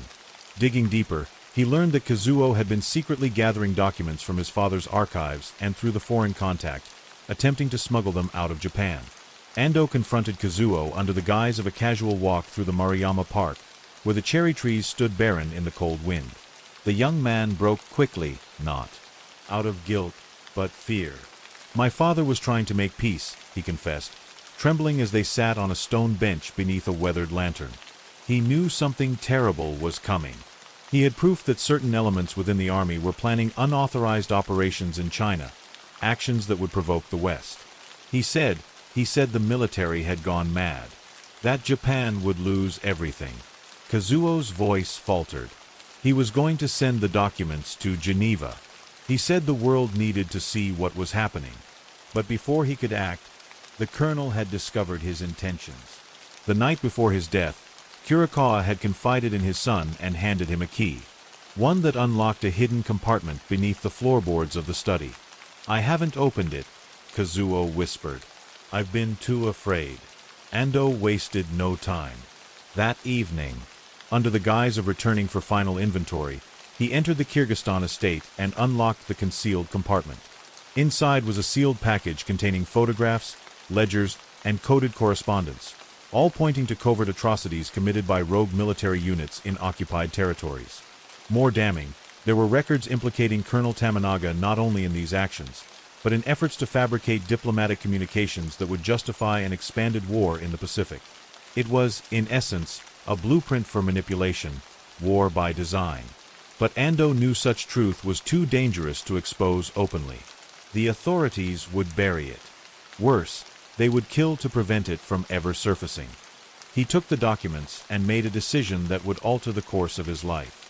He delivered them not to the local police, but to the only place where they might survive. The hands of foreign journalists who had recently arrived from Shanghai, posing as cultural researchers. Under cover of night, in a coded message concealed within a book of haiku, he passed the package to a contact in the foreign quarter. Within days, the reporters would be expelled. But by then, the information would be en route to Europe. The next morning, Ando returned to his office to find it already occupied. Commissioner Saito sat behind his desk, flanked by 2 military men. "You're being reassigned," he said coldly. "Effective immediately. Your methods have raised concern." Ando said nothing. He understood. He had been spared prison, or worse, because those above had not yet connected him to the leak. But the message was clear. He was no longer welcome in Kyoto's corridors of influence. As he packed his belongings, he looked out the window toward the Kamo River, its surface a perfect mirror of the gray winter sky. The city moved on, ignorant of what had transpired beneath its elegant skin. Kurikawa was dead, his family silenced, and Tamanaga remained untouchable. But somewhere, beyond Japan's borders, seeds of truth had been planted. Ando left Kyoto that day, not as a disgrace, but as a man who had chosen a different battlefield. Justice, he knew, did not always come from courtrooms or formal charges. Sometimes, it began with a whisper in the dark. As dusk descended upon Tokyo, casting long, surreal shadows through the narrow alleyways of Yanaka and Asakusa, Inspector Nakajima stood before the subdued ruins of what had once been the Showakan publishing house. The arson had gutted the building, erasing any hope of recovering physical proof of the propaganda ring's secret documents. The fire, according to firemen and forensics, had started in 3 different rooms simultaneously, and Act 2 coordinated to be random. Nakajima clenched the sleeve of his uniform tightly, staring at the crumbling walls as if they held the last breath of truth. He had been warned, pressured by higher-ups within the Ministry of Justice, to abandon the case, to let what they called internal conflicts be buried quietly. But Nakajima had seen too much, and felt the sharpness of the trail too deeply to obey. He would not rest while the very soul of the empire was poisoned by unseen puppeteers. From the charred remains of the building, a breakthrough had emerged. Not a document, but a survivor. A junior editor named Kohei Maruyama pulled from the wreckage by firefighters with burns on his back and the look of someone who had seen death walk through smoke. He was now recovering at a secret ward in Todai Hospital, placed under discreet guard at Nakajima's request. When the inspector arrived at the hospital late that evening, Maruyama's face lit with fear, not relief. He stammered that they would find him, that the circle didn't tolerate mistakes or leaks. Nakajima gently closed the curtain around the bed, lowered his voice, and asked who had ordered the press to print the false resistance leaflets pinned on communists and liberals. Maruyama, coughing through the pain, spoke just 5 names. One of them, General Hiroshi Nagano, caused Nakajima's spine to go rigid. Nagano was no ordinary officer. He was a liaison between the military's intelligence arm and the Home Ministry, and more importantly, a friend of the Prime Minister's secretary. His influence reached the imperial household, and he had been championing the need for psychological purging through strategic media campaigns. Nakajima remembered seeing him in closed-door meetings back in January. The general's involvement proved this was no rogue operation, it was systemic. And now it had cost at least 9 innocent lives, including university students and 2 professors falsely accused of treason. Determined to act before Maruyama could be silenced, Nakajima sent a secret coded message to an old friend, Lieutenant Ken Sakamoto, stationed at the Yokosuka Naval Base. Sakamoto had grown disillusioned with the militarist tide sweeping the nation and had previously smuggled political prisoners out of occupied Korea. Sakamoto agreed to smuggle Maruyama onto a vessel departing from Yokohama under a false name, bound for Singapore, which was still neutral territory in late 1939. The hospital escape went smoothly, too smoothly, and that made Nakajima uneasy. He had arranged a false ambulance transfer under the guise of specialized burn treatment, but the nurse on shift had a knowing glance, a tilt of her head that lingered too long. He suspected the ward was compromised. 2 nights later, Nakajima's worst fears were confirmed. A decoy vehicle carrying a fake Maruyama was intercepted on the Yokohama road by men dressed as police officers. The driver was shot and the false patient executed in the back of the van. The press was silent, the file buried. But Maruyama had already boarded the vessel under the alias Haruki Tanabe. Nakajima knew the regime would not admit failure publicly. They believed the leak had been dealt with and that ignorance was equivalent to order. Now came the final act, exposing General Nagano. Nakajima began leaking anonymous letters to sympathetic intellectuals in Kyoto and Osaka, citing the general's name alongside planted propaganda campaigns. He mailed typewritten confessions taken from the underground editors before they perished in the fire. But then something unexpected happened. A pamphlet emerged in Tokyo University, typed with the same formatting Nakajima had used, but signed, "The Shield of the Emperor." It called for purification of traitors inside the Justice Department, and hinted at a corrupt inspector coordinating with foreign forces. Nakajima was being targeted. His own methods had been turned against him. He was suspended from his post on suspicion of insubordination. Men in dark coats began trailing him in the streets. His mailbox was found pried open, and one night his apartment was ransacked. No one was caught and the police report was vague. Nakajima didn't sleep that week. On the 6th night, a stranger delivered a sealed envelope at the door of his old family home in Yokohama.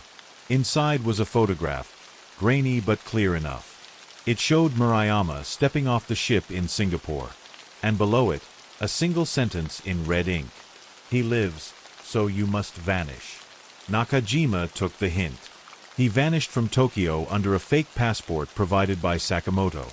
He boarded a freighter bound for Manila, and eventually made his way to Hong Kong.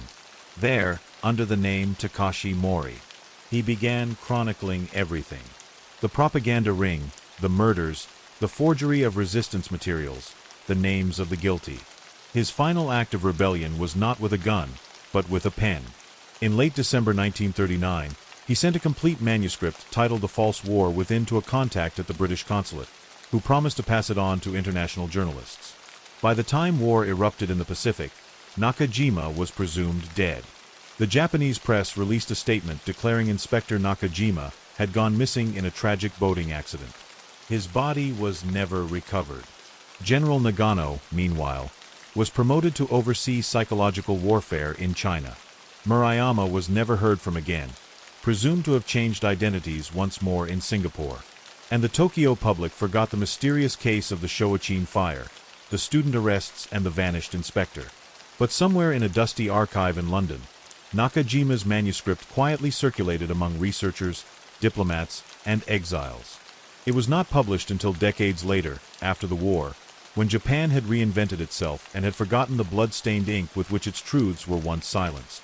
But in those pages, the crimes of 1939 lived on. The inspector's voice, quiet and resolute, whispered from the shadows, not for revenge, but remembrance. Because in the end, what made the crime political wasn't just the violence or the secrecy. It was the belief that power had the right to erase memory. And in the inspector's words, that was the greatest crime of all. Let's jump to next story. Story 6. In the waning months of 1939, as war clouds blanketed East Asia and the Second Sino-Japanese War entered its brutal third year, the ancient city of Suzhou, once famed for its canals, scholars, and delicate gardens, became the unlikely setting for a criminal conspiracy that reached far beyond the stone bridges and silk houses that marked its serene facade.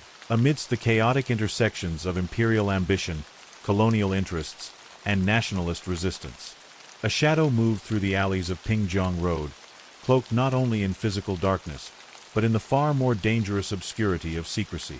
His name was Yu Liang, a former archivist turned reluctant courier for the underground resistance, but that was not the role history would remember him for. For what began as a simple exchange of coded intelligence soon spiraled into a carefully orchestrated theft, a high-stakes robbery designed not only for personal gain, but to fund a splinter cell of revolutionaries who had long grown weary of ideological battles and now sought financial independence through deception, extortion, and betrayal. Yu had never considered himself a criminal. In fact, until the fall of his elder brother in the Battle of Nanchang earlier that year, he had been apolitical, a meticulous librarian at the Suzhou Municipal Archives, where he tended to Qing-era manuscripts with reverence and caution. But grief alters men. It had led you to open the wrong envelope one rainy evening in August. A courier dispatch misfiled in a box of maps. The message inside, written in invisible ink and decipherable only through a complex pattern of ultraviolet light and historical knowledge, revealed a Japanese banking outpost in Suzhou discreetly holding a cache of looted artifacts, including jade sculptures, gold ingots, and over 200 bars of silver marked for transport to Shanghai under military protection. The message was not addressed to him. But in that moment, a dangerous realization overtook him. No one else knew. With that knowledge, Yu Liang made a choice not entirely rooted in patriotism, nor entirely in greed, but in a desperate amalgamation of both. He would intercept the treasure not for the glory of China, nor for the glory of the empire, but to reroute history's stolen artifacts toward a cause only he could justify.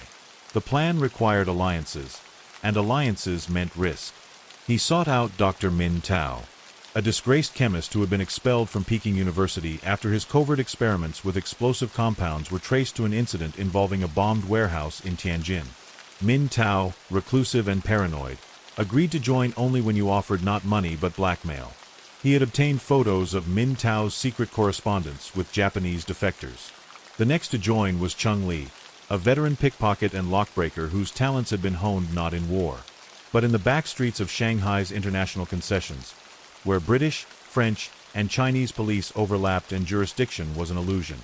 Cheng, aging and terminally ill, had little to lose, and viewed the robbery not as a crime, but as one final act of relevance before death claimed him. Together, the three men would orchestrate the most precise criminal operation Suzhou had ever witnessed, exploiting both the chaos of war and the bureaucratic inefficiency of occupation forces.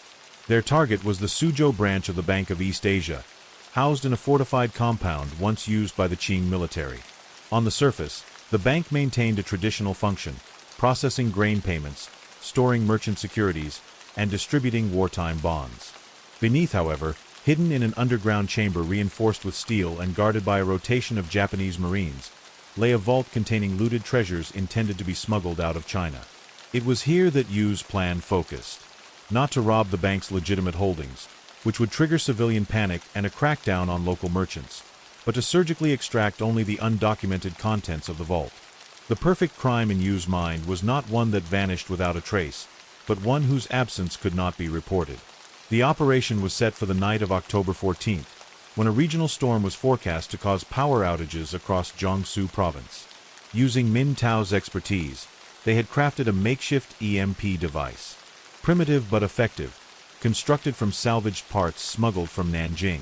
At exactly 2:14 a.m., the city's electrical grid flickered, then went black. In the absence of power, the bank's external alarms failed.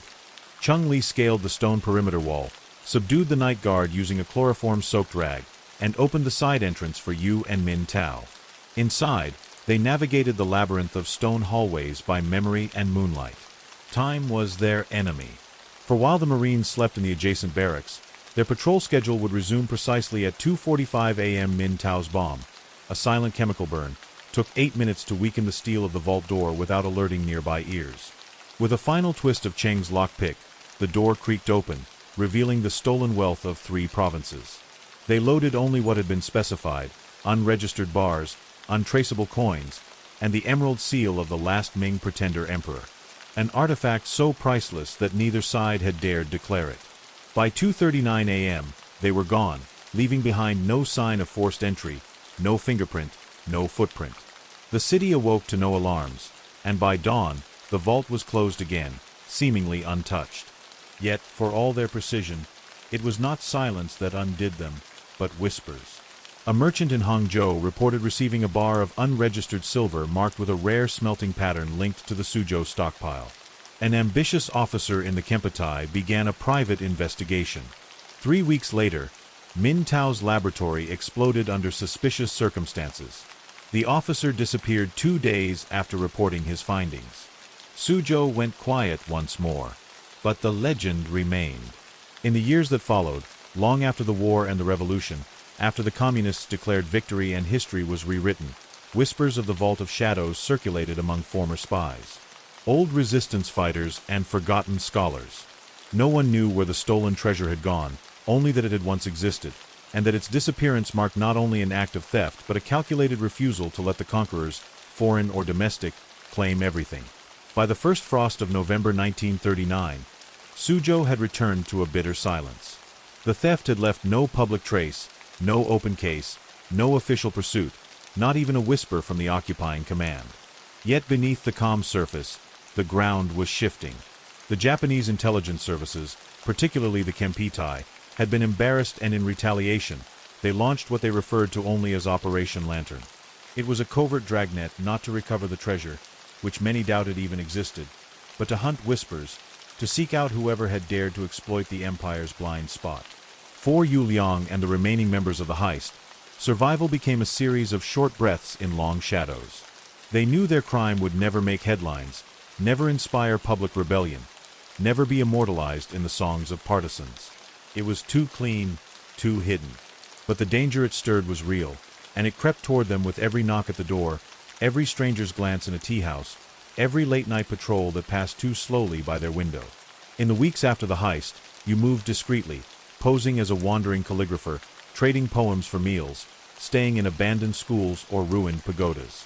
The treasure they had taken was not divided but hidden, most of it buried in a collapsed tomb outside Wuxi, an ancient chamber once desecrated during the Taiping Rebellion and now repurposed by men who knew that history often buried its crimes alongside its martyrs.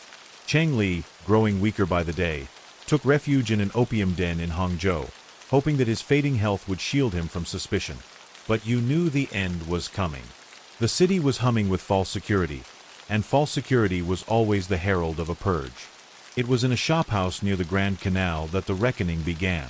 A fisherman's wife, paid by a military informer, reported seeing a man matching Yu's description speaking to an elderly scholar at a market stall, purchasing a rare inkstone with a silver coin bearing a discontinued Qing hallmark.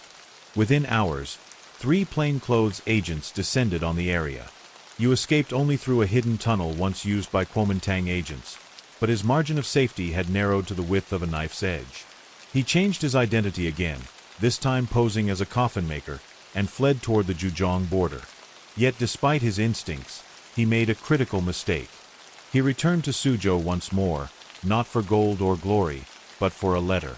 It was a handwritten note his brother had left behind, kept locked in a drawer beneath the desk in the municipal archives. He had never read it in full. It was a final confession, one line of which burned in his memory like a curse. If death comes for me, do not make it meaningful. Make it profitable. The night he returned, the city was under martial lockdown. He navigated alleyways with a precision that only grief and guilt could hone, dodging patrols, cloaking himself in incense smoke from funeral pyres. He reached the archives and retrieved the letter. But as he stepped out of the building's side entrance, a bayonet caught the moonlight just long enough to betray its presence. A young conscript, barely 18, more scared than disciplined, raised the alarm. Yu ran. He fled across rooftops, through private gardens and over crumbling temple walls. He was nearly clear when a bullet struck the stone near his foot, sending him tumbling into a dry lotus pond. What followed was not an arrest, but an interrogation. The Kempiti did not believe in trials. They brought him to the basement of a merchant's villa-turned headquarters, where steel chairs replaced dinner tables and rope replaced conversation. For 6 days he said nothing. When asked where the treasure was, he claimed to be a mere bookkeeper. When asked who helped him, he whispered only one name, Chung Li. But Chung had already died in Hangzhou, the opium finally overwhelming what disease had begun. With no further leverage and no confession, he was placed in a special cell, marked for indefinite detention. Yet fate does not always obey human cruelty. On the 7th night, Suzhou suffered an unexpected insurgent attack. Not from the communists or the nationalists, but from a rogue militia composed of defectors, peasants and former military officers. They stormed the holding compound with stolen grenades and makeshift blades, and in the chaos Yu escaped. The guard assigned to his cell was disemboweled by a bayonet wielded by a farmer whose son had been executed 2 months earlier. Yu did not linger. He ran once again, not to Suzhou, not to Wuxi, but westward, into the provinces where war had already scorched the land so thoroughly that no one cared anymore who lived or died. 4 years, Yu Liang vanished from the records. No man of his description was ever captured, no treasure ever recovered. Some say he escaped to British Hong Kong and lived quietly as a monk. Others claim he was killed by bandits in Sichuan, robbed of the very wealth he had once stolen. But the most persistent rumor, the one passed between antique dealers and aging resistance veterans, was that Yu Liang smuggled a portion of the treasure across the border into Tibet, where he paid a sect of monks to guard it under a vow of silence that lasted until their monastery was destroyed in 1959. By then, the world had moved on. Suzhou rebuilt. The archives reopened, and the vault beneath the Bank of East Asia was converted into a storage room for agricultural records. But not all things stay buried. In 1983, a jade seal matching the Ming Pretender's emblem was found in the collection of a French diplomat's widow. How it came to be in Europe remains a mystery. It was auctioned quietly in Geneva and purchased by an anonymous collector. To this day, some believe the rest of the treasure still lies beneath the ruins near Wuxi, sealed in a tomb, waiting for a man with the right story to claim it. Others say the real treasure was never the gold, but the crime itself, a perfect, almost invisible rebellion, committed not in the name of a flag, but in defiance of all who thought history could not be stolen back. By the time the war ended in 1945, the world had forgotten the quiet heist in Suzhou. The headlines were saturated with the atomic aftermath of Hiroshima, the trials of war criminals in Tokyo, and the bloody civil war erupting between the nationalists and the communists in mainland China. Amid the thunder of empires collapsing, the whisper of stolen gold was drowned out completely. Yu Liang, presumed dead or irrelevant, became a ghost of his own making, vanishing into the dust of a shattered continent. But in the minds of those few who had known the truth, his story continued like a slow-burning lantern, illuminating the uneasy truth that not all revolutions are fought with ideology. Some are carved out of greed, grief, and the aching need for personal justice. In the mountain province of Yunnan, under a false name, he built a new life. He married a widowed herbalist, took over a small apothecary, and posed as a war refugee who had lost his family in the Japanese retreat.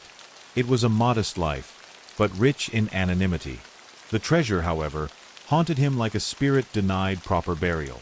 Each time he gazed at the horizon, each time a gold coin caught the sun in a traveling merchant's hand, he remembered the weight of the Ming relics, the smooth lacquer of ancient boxes, the inkstone engraved with forgotten characters.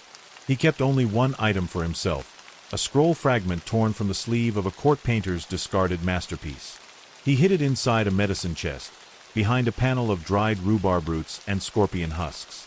And every so often, in the quietest hours of the night, he would unfold it and read the single phrase still legible.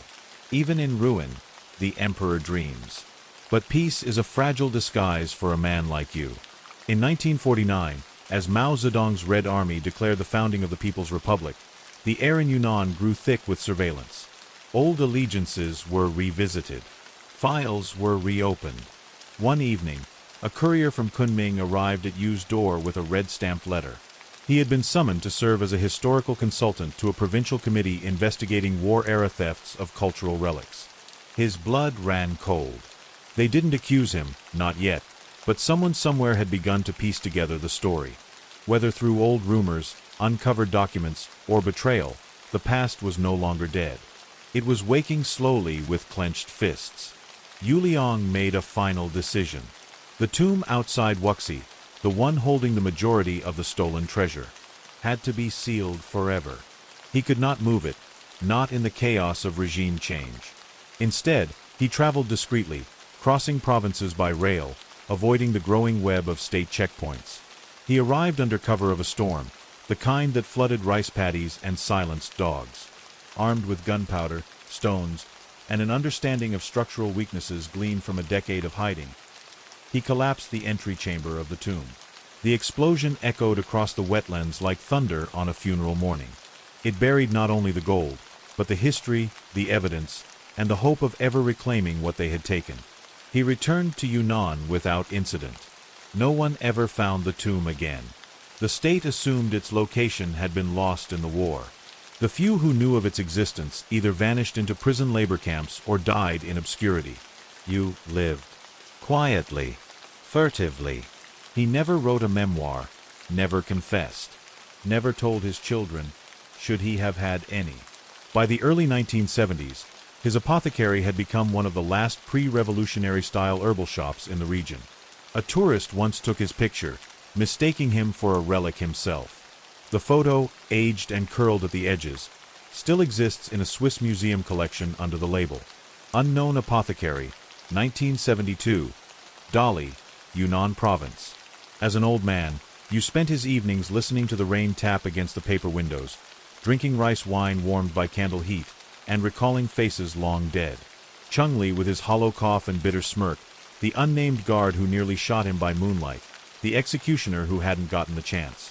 Sometimes he would dream of the vault, not as it was but as it might have been, filled not with relics and imperial gold, but with memories suspended in amber, untouchable, undisturbed. In those dreams, his brother was alive, whole, and laughing in the archives while the ink dried on parchment. They would both one day burn. Yu Liang died in 1979, quietly and without ceremony. He left behind no heirs, no wealth, and no written legacy. The herbalist's shop was converted into a clothing boutique. The scroll fragment disappeared, likely discarded by the new tenants. His grave, marked only with his assumed name, rests beneath a nameless pine on the edge of Dali, where mist often obscures the view of the town below. Some say he was just another refugee swallowed by war. Others, those who still whisper in antique markets and among the faded circles of retired revolutionaries, claim he was something rarer. A man who committed the perfect crime not out of greed, but out of mourning. A man who stole from the ghost of an empire, and in doing so became one. And though the treasure may remain buried forever, its story survives in fragments, in jade. Seals held by anonymous hands, in vaults built on silence, and in the secret history of a China few dare to remember. Let's jump to next story. Story 7. The dusty streets of Chengdu in the summer of 1959 carried a heaviness that wasn't just due to the stagnant heat hanging low over the rooftops. It was the weight of surveillance, suspicion, and secrets, all deeply woven into the fabric of daily life. The People's Republic was tightening its grip, just as the Great Leap Forward began morphing into an unforeseen famine. Propaganda posters clung to walls, parroting promises of progress, steel, and harvests, while whispers in alleyways told tales of empty granaries and forced collectivization. Amid this volatile backdrop, a mysterious disappearance was reported to the local party committee. A mid-level agricultural officer, Liang Shang, had vanished without trace. His absence might have gone unnoticed in the chaos of bureaucratic overreach, but Liang was different. He had been one of the few who questioned yield figures that were obviously inflated, daring to suggest in hushed tones that falsified reports might lead to starvation. Days before his disappearance, he was seen clutching a black ledger during a fiery meeting with party officials. A document he claimed contained proof of manipulated quotas and mass cover-ups across Sichuan's communes. The incident was buried quickly by the local leadership, and official records noted Liang Shang had left his post voluntarily to assist in remote rural development. Yet those close to him, including a young stenographer named Chen Shuling, knew the truth, or at least part of it. Shuling, a diligent typist who transcribed minutes for the party's district meetings, had seen Liang's ledger before he vanished. It was filled with damning entries, notes about falsified production targets, secret grain requisitions meant for export rather than internal relief, and names of cadres involved in skimming supplies off the top. She had overheard arguments in which Liang accused a powerful party secretary, Gao Wenhai, of orchestrating a regional-wide deception campaign to maintain favor with Mao's Central Committee. Gao was not only ruthless but deeply connected, a man who had survived internal purges by sacrificing others before himself. No one crossed Gao and lived to repeat the mistake. Xiaoying knew that to expose this would be suicidal, but to stay silent made her complicit. She began secretly copying pages from the ledger and hiding them in her late father's abandoned tailor shop in the city's south quarter. Her father had died years prior in one of the earlier anti-landlord movements, falsely accused and executed after a denunciation orchestrated by the same Gao Wenhai who now oversaw food distribution. Each night, she would retreat to the dusty shop under the cover of darkness and transcribe Liang's notes by oil lamp, her heart pounding with each knock of bamboo against the wind. But she wasn't alone in her pursuit, unbeknownst to her. A junior militia officer named Zhu Liangqi had begun investigating Gao Wenhai after his own brother, a commune manager, had disappeared under suspicious circumstances similar to Liangxing. Zhu, quiet and methodical, believed in the party's ideals but not in Gao's manipulation of them. When whispers of a young woman, hiding a black ledger reached him through a drunken informant, he knew he was onto something explosive. Zhu began trailing Shuling, not with the intent to arrest her, but to understand her position. After several weeks, he made contact, not in an alleyway or secret rendezvous, but inside a public tea house filled with old men and incense smoke. He approached her like a stranger might, asking about tailoring services, but his message was clear. "We have a common wound," he whispered as she poured his tea, "and I think your wound bleeds true." Startled, Shuling nearly dropped the kettle, but something in Zhu's eyes convinced her not to run. In the weeks that followed, they met discreetly in temples, market corners, and once in the back room of a closed opera house, exchanging notes, suspicions, and plans. What they were uncovering was larger than either had anticipated. A network of manipulated grain records, phantom communes listed on production reports, and most terrifyingly, mass graves outside rural collection centers where dissenters or whistleblowers were disposed of under the guise of bandit suppression. One commune listed as Shangbei had no population in reality. It existed only on paper to inflate Sichuan's steel and grain output. The supposed 5,000 villagers were either imaginary or had been culled from surrounding hamlets and silenced.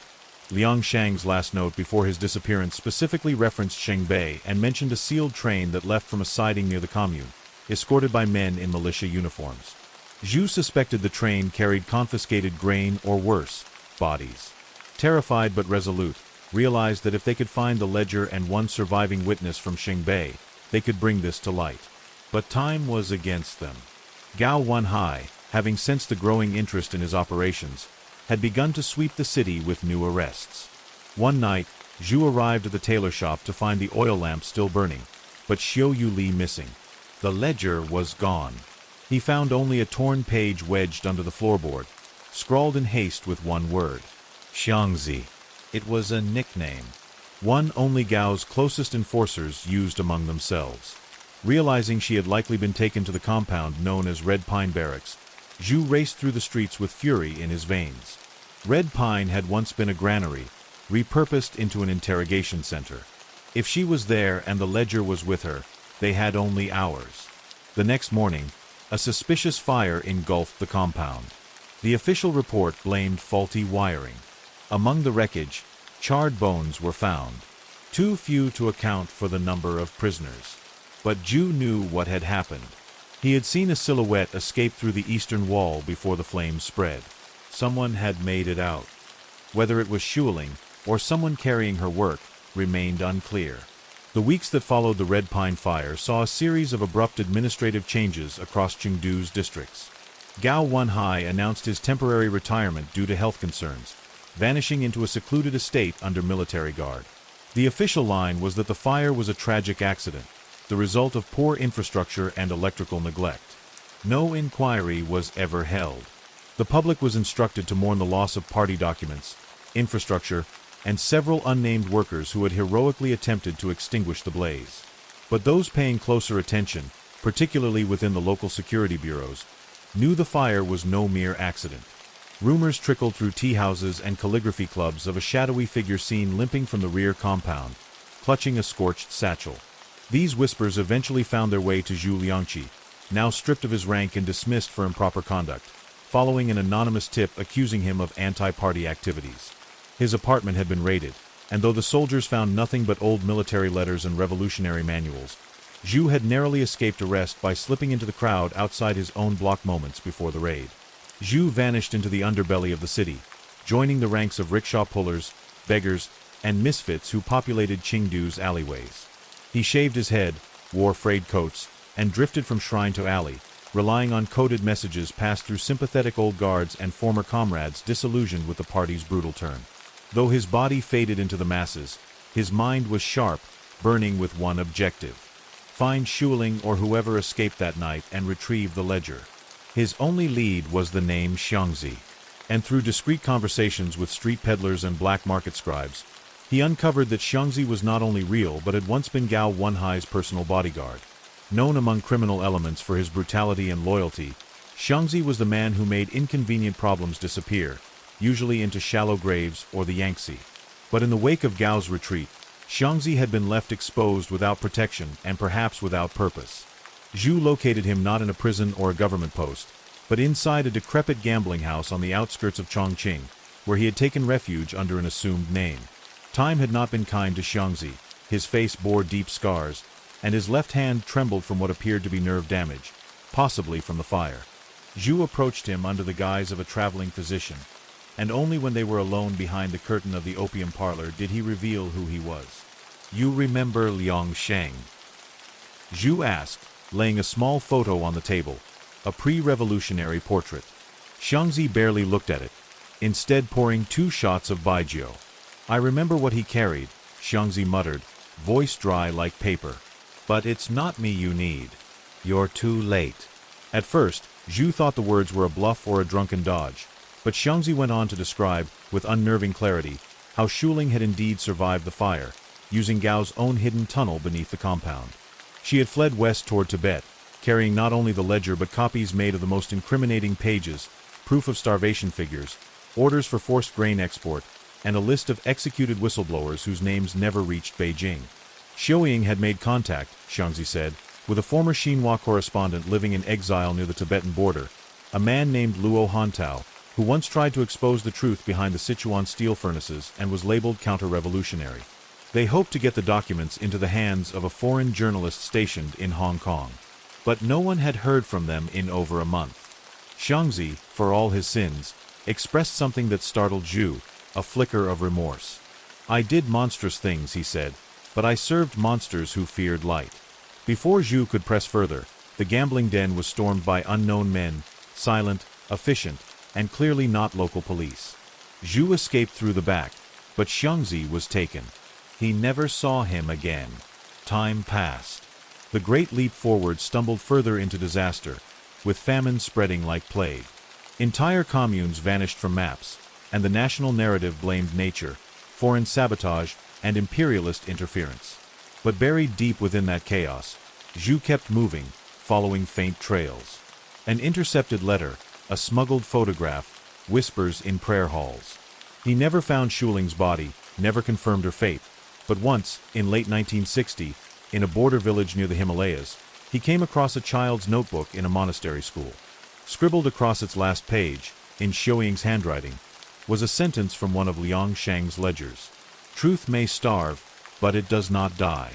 He wept that night. Back in Chengdu, a low-level party secretary was found dead in his home, poisoned by an unknown substance. 2 months later, a warehouse containing false production records was mysteriously burned to the ground. Slowly, those involved in Gao Wenhai's conspiracy began to suffer unfortunate accidents. Some called it retribution from heaven, others blamed counter-revolutionaries. No one ever linked the deaths to Zhu, who had become a ghost, known only in legends passed quietly among former comrades and peasant circles. They called him the Clerk's Avenger, a phantom who ensured that the truth, though crushed under boots and buried in ash, would claw its way out. In the end, the ledger itself never made it to the foreign press. Luo Hantu was presumed dead after an avalanche, and his hut burned under mysterious conditions. But fragments of Liang's writings survived. Smuggled in rice sacks, folded in shoe soles, scrawled in soap wrappers. Some reached sympathetic students. Some were woven into underground poems. One even reached an exiled professor in Taipei, who included its contents in a fictionalized essay. The party never publicly acknowledged the crimes of 1959 in Sichuan, but they never entirely buried them either. Some truths refused to stay dead. And as for Zhu decades later, when reform began scratching at the surface of old wounds in the 1980s, a retired cadre found an ensigned letter buried in the archives of an abandoned police station. It read simply, "I did not set out to be a criminal. I only followed the fire of conscience in a dark time. If that makes me guilty, then history will be my trial." And beneath it, 2 initials, ZL. Let's jump to next story. Story 8. The morning sun rose blood-red over the misty ridges of Lanyan, a remote province nestled among the rugged borderlands between northern Burma and southwestern China. It was April 17, 1959, and the hills were unusually quiet. The jungle's usual chorus of chirping cicadas and rustling macaques had stilled, replaced with a hush that made the hair on the back of the villagers' necks prickle. To the people of this forgotten land, subsistence farmers, opium smugglers, refugee outcasts from the Kuomintang retreat, and tribal hill folk, disaster wasn't a concept discussed in the abstract. It was something one could smell in the air, feel underfoot, and hear in the silence before catastrophe. That morning, the earth itself held its breath, and when it exhaled, it roared. The Lang Yen quake, as it would later be called in trembling foreign telegrams, arrived at 9:26 a.m. with a violence that seemed biblical. The sky itself appeared to crack open as the ground heaved upward, splitting centuries-old footpaths and swallowing whole bamboo homes, water buffalo, and families alike. Trees snapped like kindling, and ancient terraces tumbled down slopes in muddy avalanches. The quake measured 8.1 on the Richter scale, though nobody in Langyan knew what such a number meant, only that the mountains had turned against them. Rivers changed course. The forest floor erupted in geysers of sulfurous gas. Screams were devoured by the roar of collapsing earth. Within minutes, the twin villages of Kongdi and Maisha were erased from the map. Monks at the Lankya monastery, a centuries-old stupa etched into a cliff face, were buried alive as the rock they had meditated upon for generations gave way, crumbling into a chasm that would later become known as the scar of the sleeping Buddha. Survivors would later claim the eyes of the Buddha statue had wept dust before the collapse. Entire generations were lost in seconds, and those who emerged from the shaking earth did so in stunned silence, covered in ash, mud, and blood. Their homes vanished, their kin entombed beneath the wreckage. But the quake was not the end. It was merely the beginning of a series of catastrophes that would soon tear through Langyan and beyond. Hours after the initial tremor, a fissure opened beneath the old dam at Lake Xingu, a forgotten reservoir constructed by the Japanese during the occupation decades earlier and left mostly unattended since the end of World War II. Though moss-covered and dilapidated, The dam still held back millions of gallons of rain-fed mountain water. Now, with the earth loosened and the base cracked, the pressure grew unbearable. By dusk, the dam gave way with a thunderous groan and released a wall of water that surged down the valley like a beast unchained.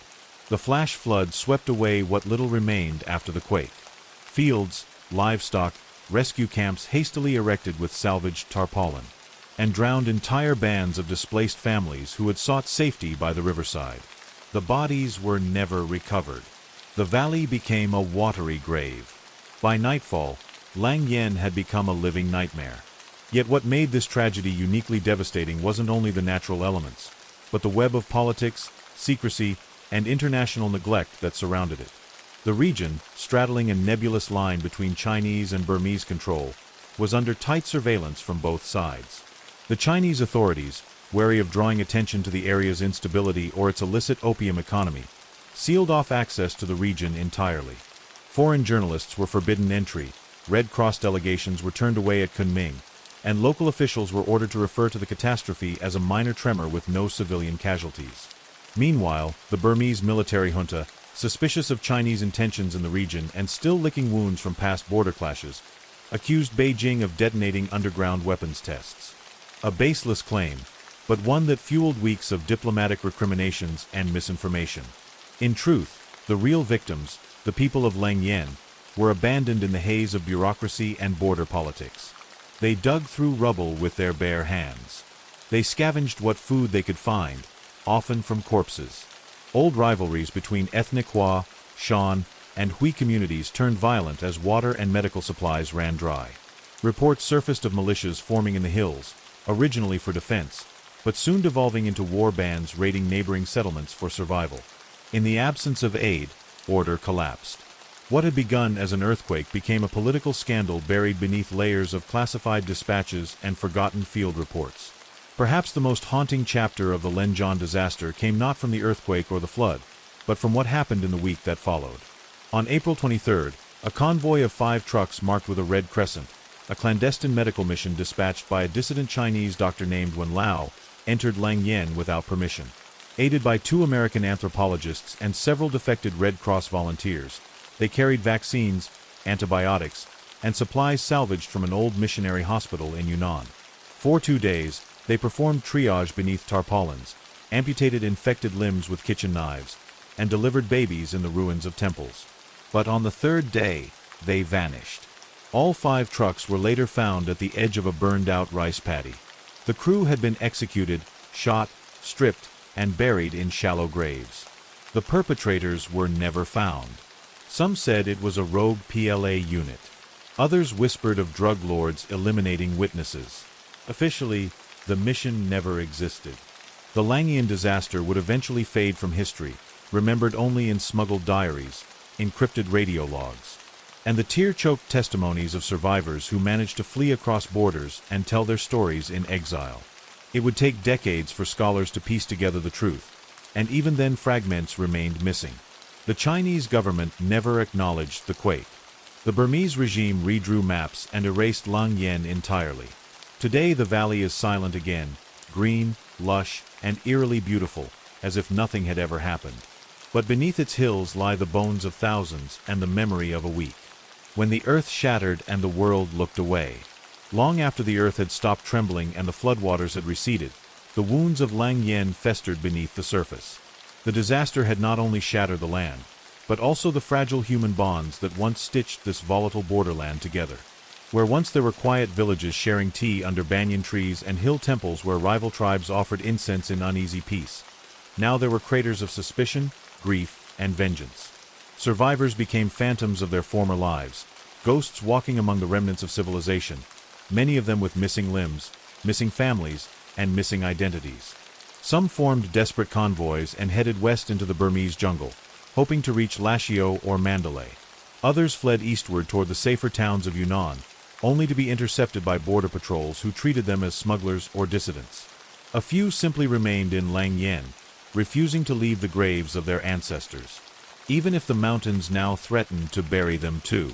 By early May 1959, word of the catastrophe had finally breached the iron borderlines, not through newspapers or diplomatic cables, but by whispers carried on foot.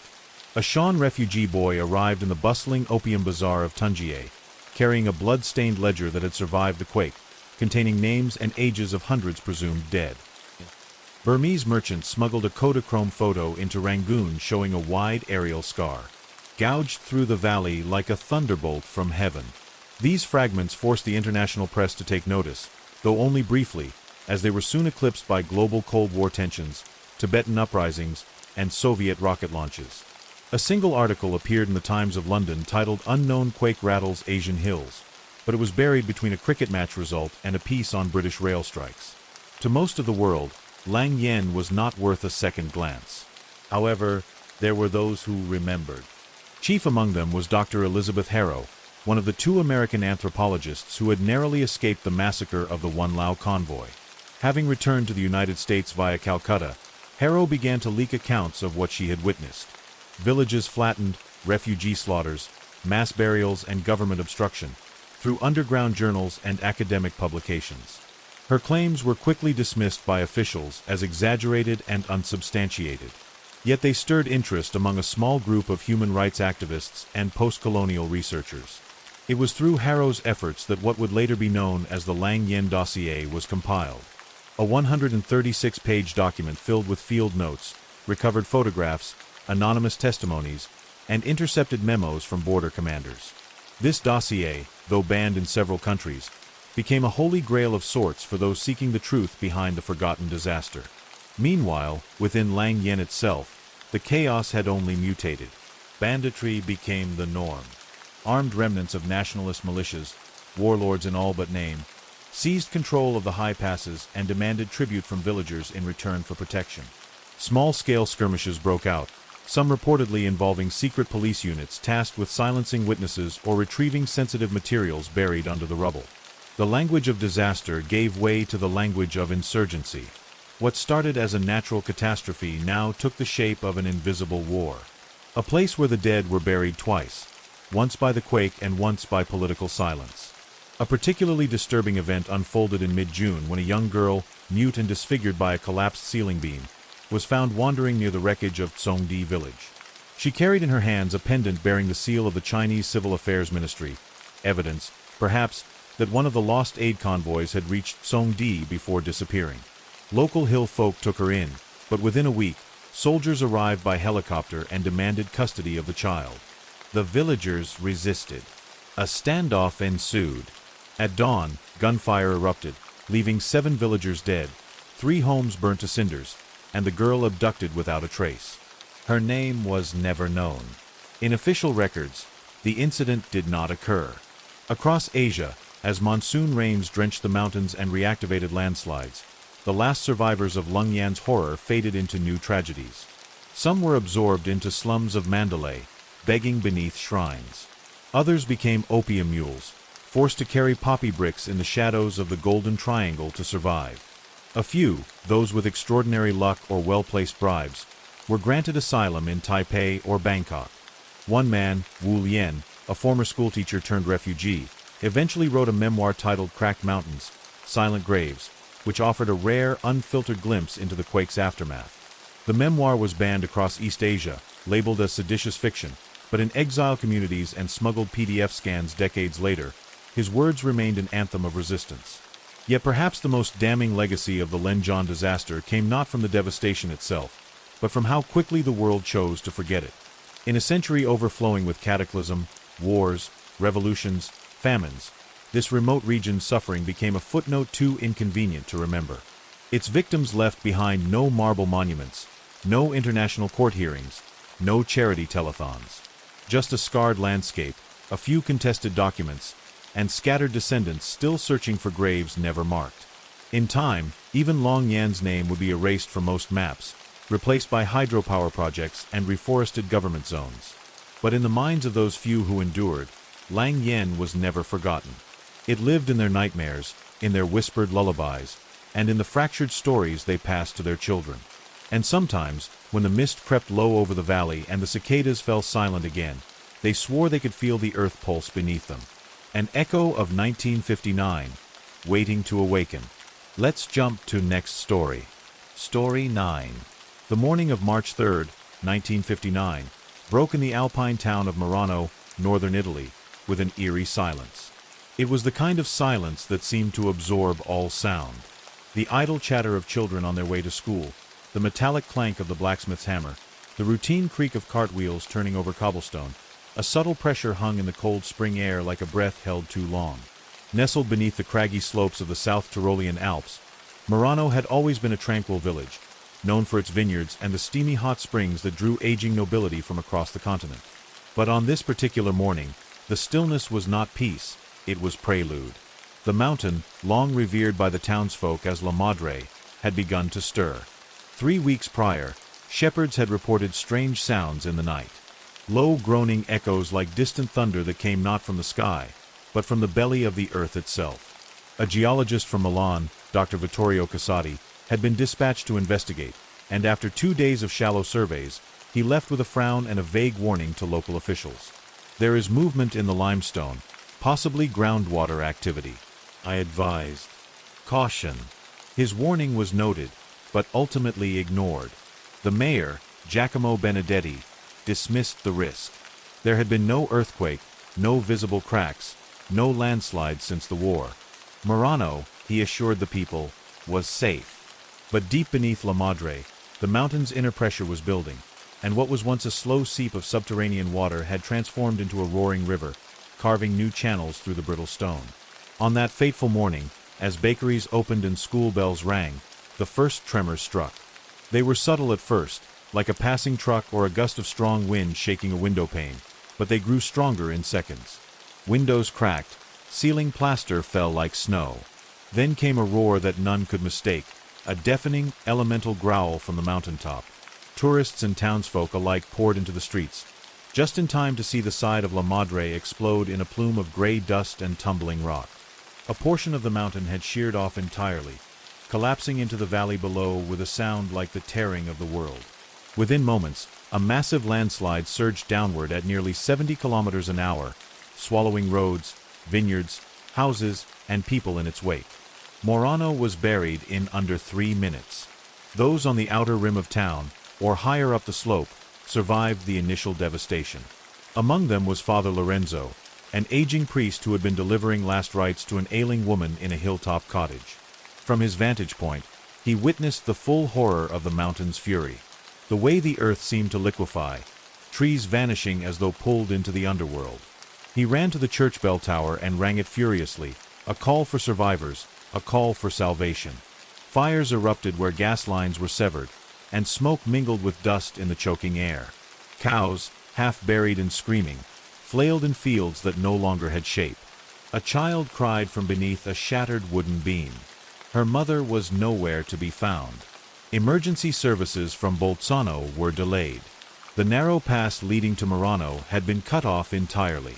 It took 3 days for soldiers and rescue teams to reach the site by helicopter. What they found was a landscape transformed into a graveyard of rubble and silence. Not a single building stood intact. Survivors emerged dazed and covered in gray muck, their stories fragmented by trauma. One woman clutched a teacup she had carried from the wreckage. A man refused to let go of a violent case. In all, 1,426 people had lived in Murano before the disaster. Fewer than 320 were ever accounted for. Whispers of blame surfaced almost immediately. Some said the hot springs had been overexploited by greedy developers, hollowing out the natural pressure chambers beneath the town. Others claimed NATO radar installations in the nearby peaks had destabilized the mountain. But the truth, as it often is in disaster, was buried under too much stone to ever know completely. The official report called it a natural calamity, an unexpected geomechanical failure. But the townspeople who survived spoke of La Madre with fear, not reverence now, and of how her silence had turned into wrath. In the weeks that followed the Murano landslide, Europe watched in stunned silence.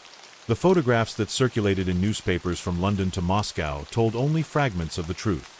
Grayscale images of buried rooftops, splintered spires, and rescue workers wading knee-deep through ash-like silt. International aid came swiftly, but its arrival was too late to save the town. By then, Murano had become a name synonymous with geological tragedy, a cautionary tale told in universities and engineering institutes. Yet for the survivors, life had not paused to consider academic interest. They were left to grieve, to rebuild, or in many cases, to leave the only home they had ever known behind forever. Father Lorenzo, now housed temporarily in a Red Cross camp on the Bolzano outskirts, refused to abandon his role as Murano's spiritual shepherd.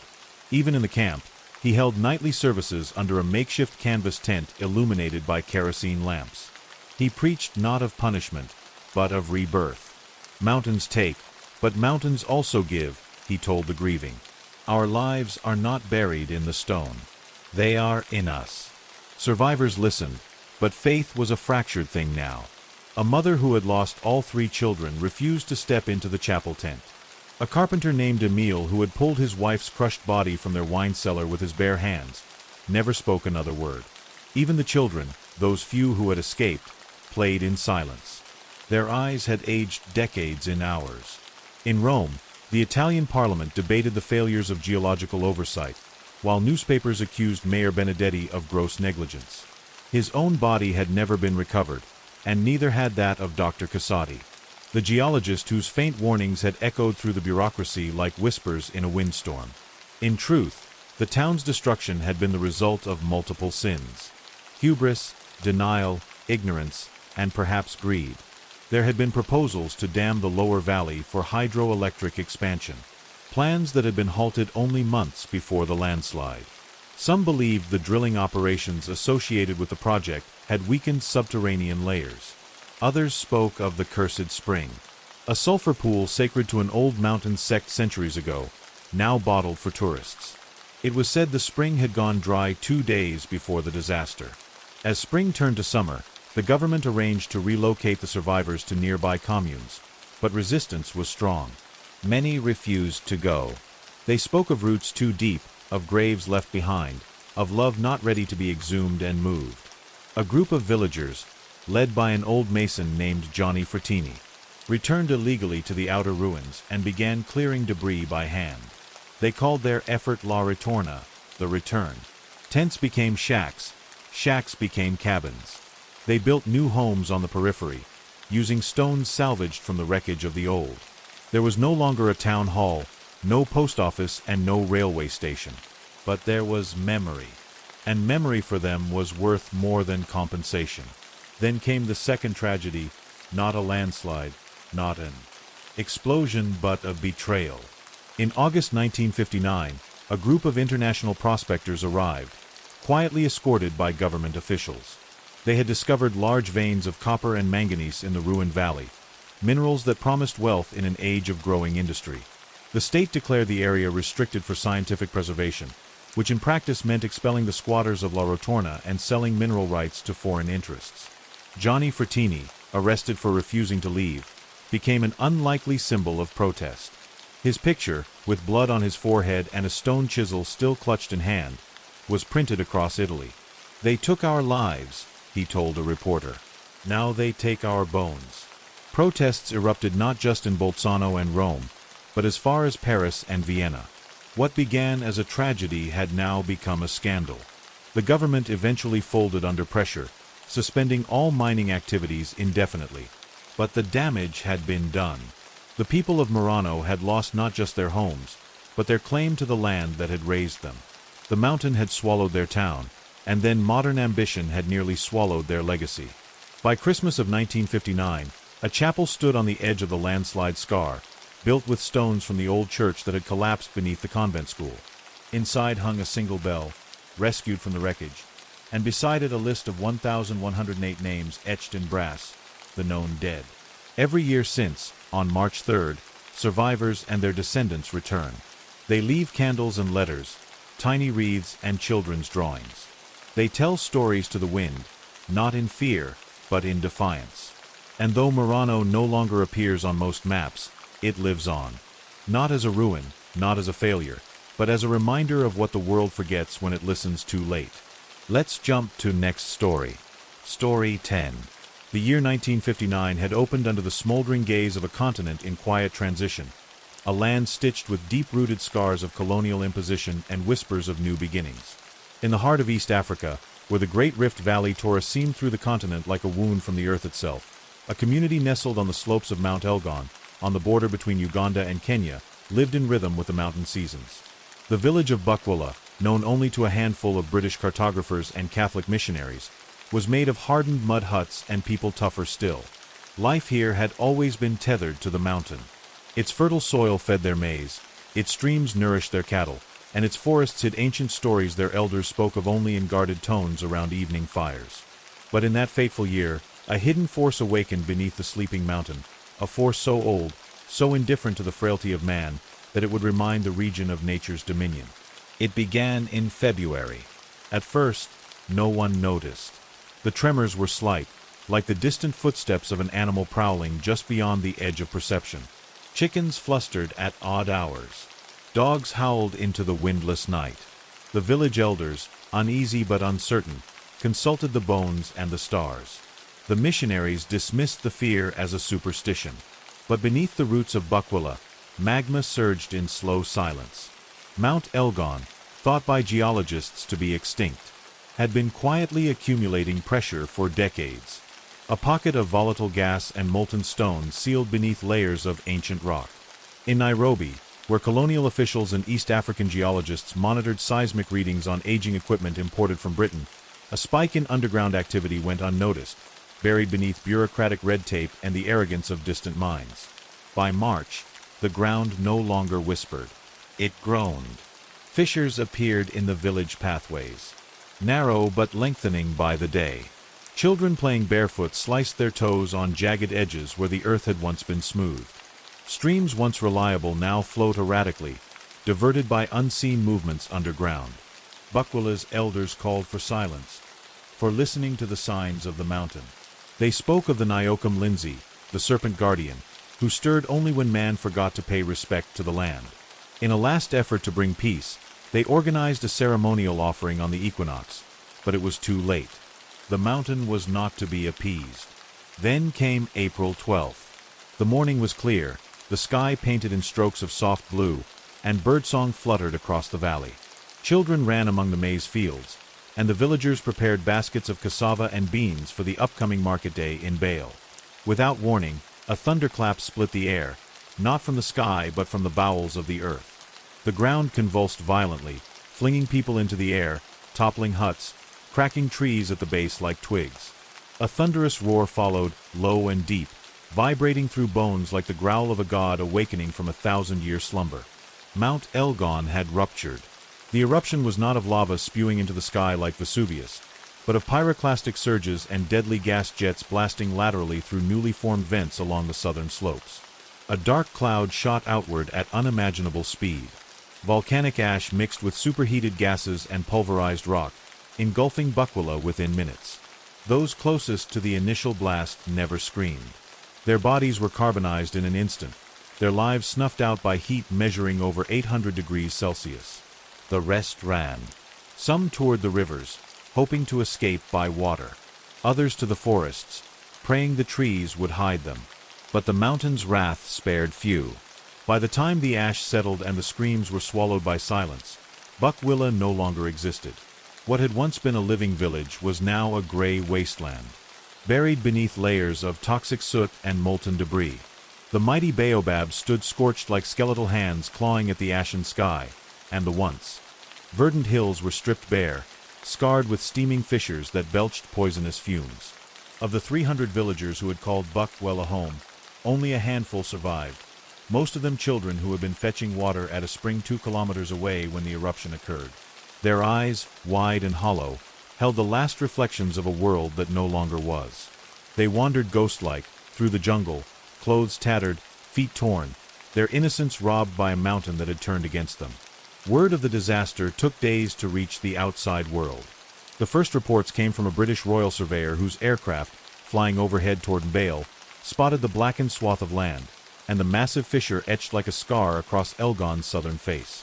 He radioed the colonial office in Kampala, his voice trembling as he described a hellish zone of destruction. A strip of land so dead that even the birds avoided it. By the time rescue teams arrived, missionaries, Red Cross workers, a reluctant British colonial detachment, the sight had grown colder but no less terrifying. The ground still hissed in places, releasing sulfuric gas and plumes of steam. Ash blanketed everything in a suffocating shroud. They found bodies fossilized mid-sprint, faces frozen in expressions of sheer terror. Livestock lay in heaps, their skin charred to leather, their eyes boiled in their sockets. The survivors were few and barely coherent. A boy named Amaru, 9 years old, was the first to speak. Through chapped lips and a gaze fixed to some invisible point in the distance, he recounted the earth splitting open, of his mother screaming as she was swallowed by fire, of his baby sister turning to ash as she tried to crawl toward the river. He had run, he said, because his grandfather once told him that if the mountain ever roared, one must not look back. He hadn't. And now he was alone. Medical tents were set up at the foot of the valley, but there was little the doctors could do beyond treating burns and administering sedatives. The mental wounds were deeper than the physical ones. The local government, under pressure from British authorities and the international press, labeled the event a natural tragedy of seismic misjudgment. Scientists scrambled to explain how a supposedly dormant volcano could have erupted with such ferocity. Geologists cited undetected fault lines and deep crustal magma chambers previously believed inactive. Some argued it wasn't Mount Elgon itself, but a newly formed subvent caused by tectonic instability. Others blamed it on deforestation and soil erosion weakening the crust. None of it mattered to the dead. In the weeks that followed, the region became a magnet for curiosity seekers and international media.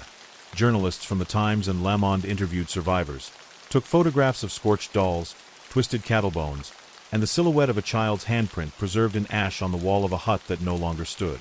But as quickly as the spotlight arrived, it faded. The world moved on, attention shifting to political transitions in the Congo and the intensifying struggle for independence sweeping across the continent. Bakula was never rebuilt. The ground was deemed unstable, unsafe for human resettlement. The forest slowly crept back over the scarred earth, vines coiling around ruins. Nature reclaiming what it had ravaged. Yet the story of Bakula refused to die among those who lived nearby. In villages dotting the Rift Valley, the tale of the fire mountain became a whispered warning passed from parent to child. It was said that the mountain would sleep again, but only for a time, and that the spirits of those consumed would walk the edge of the rift at night, mourning what had been stolen. Some claimed they heard them, faint cries on the wind, the sound of feet running through the trees, the distant laughter of children long buried. Few dared to venture near the southern slope, even decades later. In 1959, a disaster struck Africa not born of war, not caused by man's ambition or neglect, but by a forgotten force awakening beneath the soil. It was not just a tragedy of fire and stone. It was a reminder that the earth, ancient and unyielding, has its own memory, its own rage, and that sometimes it chooses to speak through destruction. Bakula became a footnote in colonial archives, a data point in seismic records, and a wound in the hearts of those left behind. But in the folds of the rift, where tectonic plates still groan and the trees grow in uneasy silence, the legacy of that eruption lingers, like the breath of the mountain waiting to rise again. Decades later, in the early 1980s, a research team from the University of Dar es Salaam, led by a volcanologist named Professor Elijah Kihenga, returned to the southern slope of Mount Elgon. Armed with ground-penetrating radar seismographs and a determination to uncover what lay beneath the surface, they hoped to study the lingering geothermal activity that still sent occasional tremors through the region. But what began as a scientific expedition slowly turned into something else. An unearthing not only of geologic data, but of a forgotten human tragedy buried by time and ash. Within days of their arrival, they located remnants of the lost village of Bakula. A broken fence post, the twisted remains of a bicycle wheel. And then, beneath a thin layer of overgrowth and sediment, the walls of a mud brick schoolhouse, its chalkboard still faintly marked with lessons from a day that never ended. A single slate tablet with the name Nabwire etched into it was found beside a pile of scorched bones. The team, shaken but resolute, documented the discovery. But it was not until they unearthed the mass grave, a pit of 35 bodies fused by heat and rock, that the true horror of what had occurred began to resurface with clarity. Professor Kihenga, who had grown up in Ball and remembered hearing hushed tales of the village swallowed by fire, published a report in the African Geological Journal, not only describing the subterranean fault activity, but also calling for a historical reckoning. Bakula is not merely a case of tectonic instability, he wrote. It is the burial of memory under the weight of colonial dismissal. Had indigenous warnings, stories, and taboos been heeded, perhaps lives could have been spared. But as with many things in that era, local knowledge was ignored until it was too late. Kahenga's findings sparked renewed interest in the region's volcanic potential. The Tanzanian government, no longer under colonial rule, declared the area a protected geological and cultural site.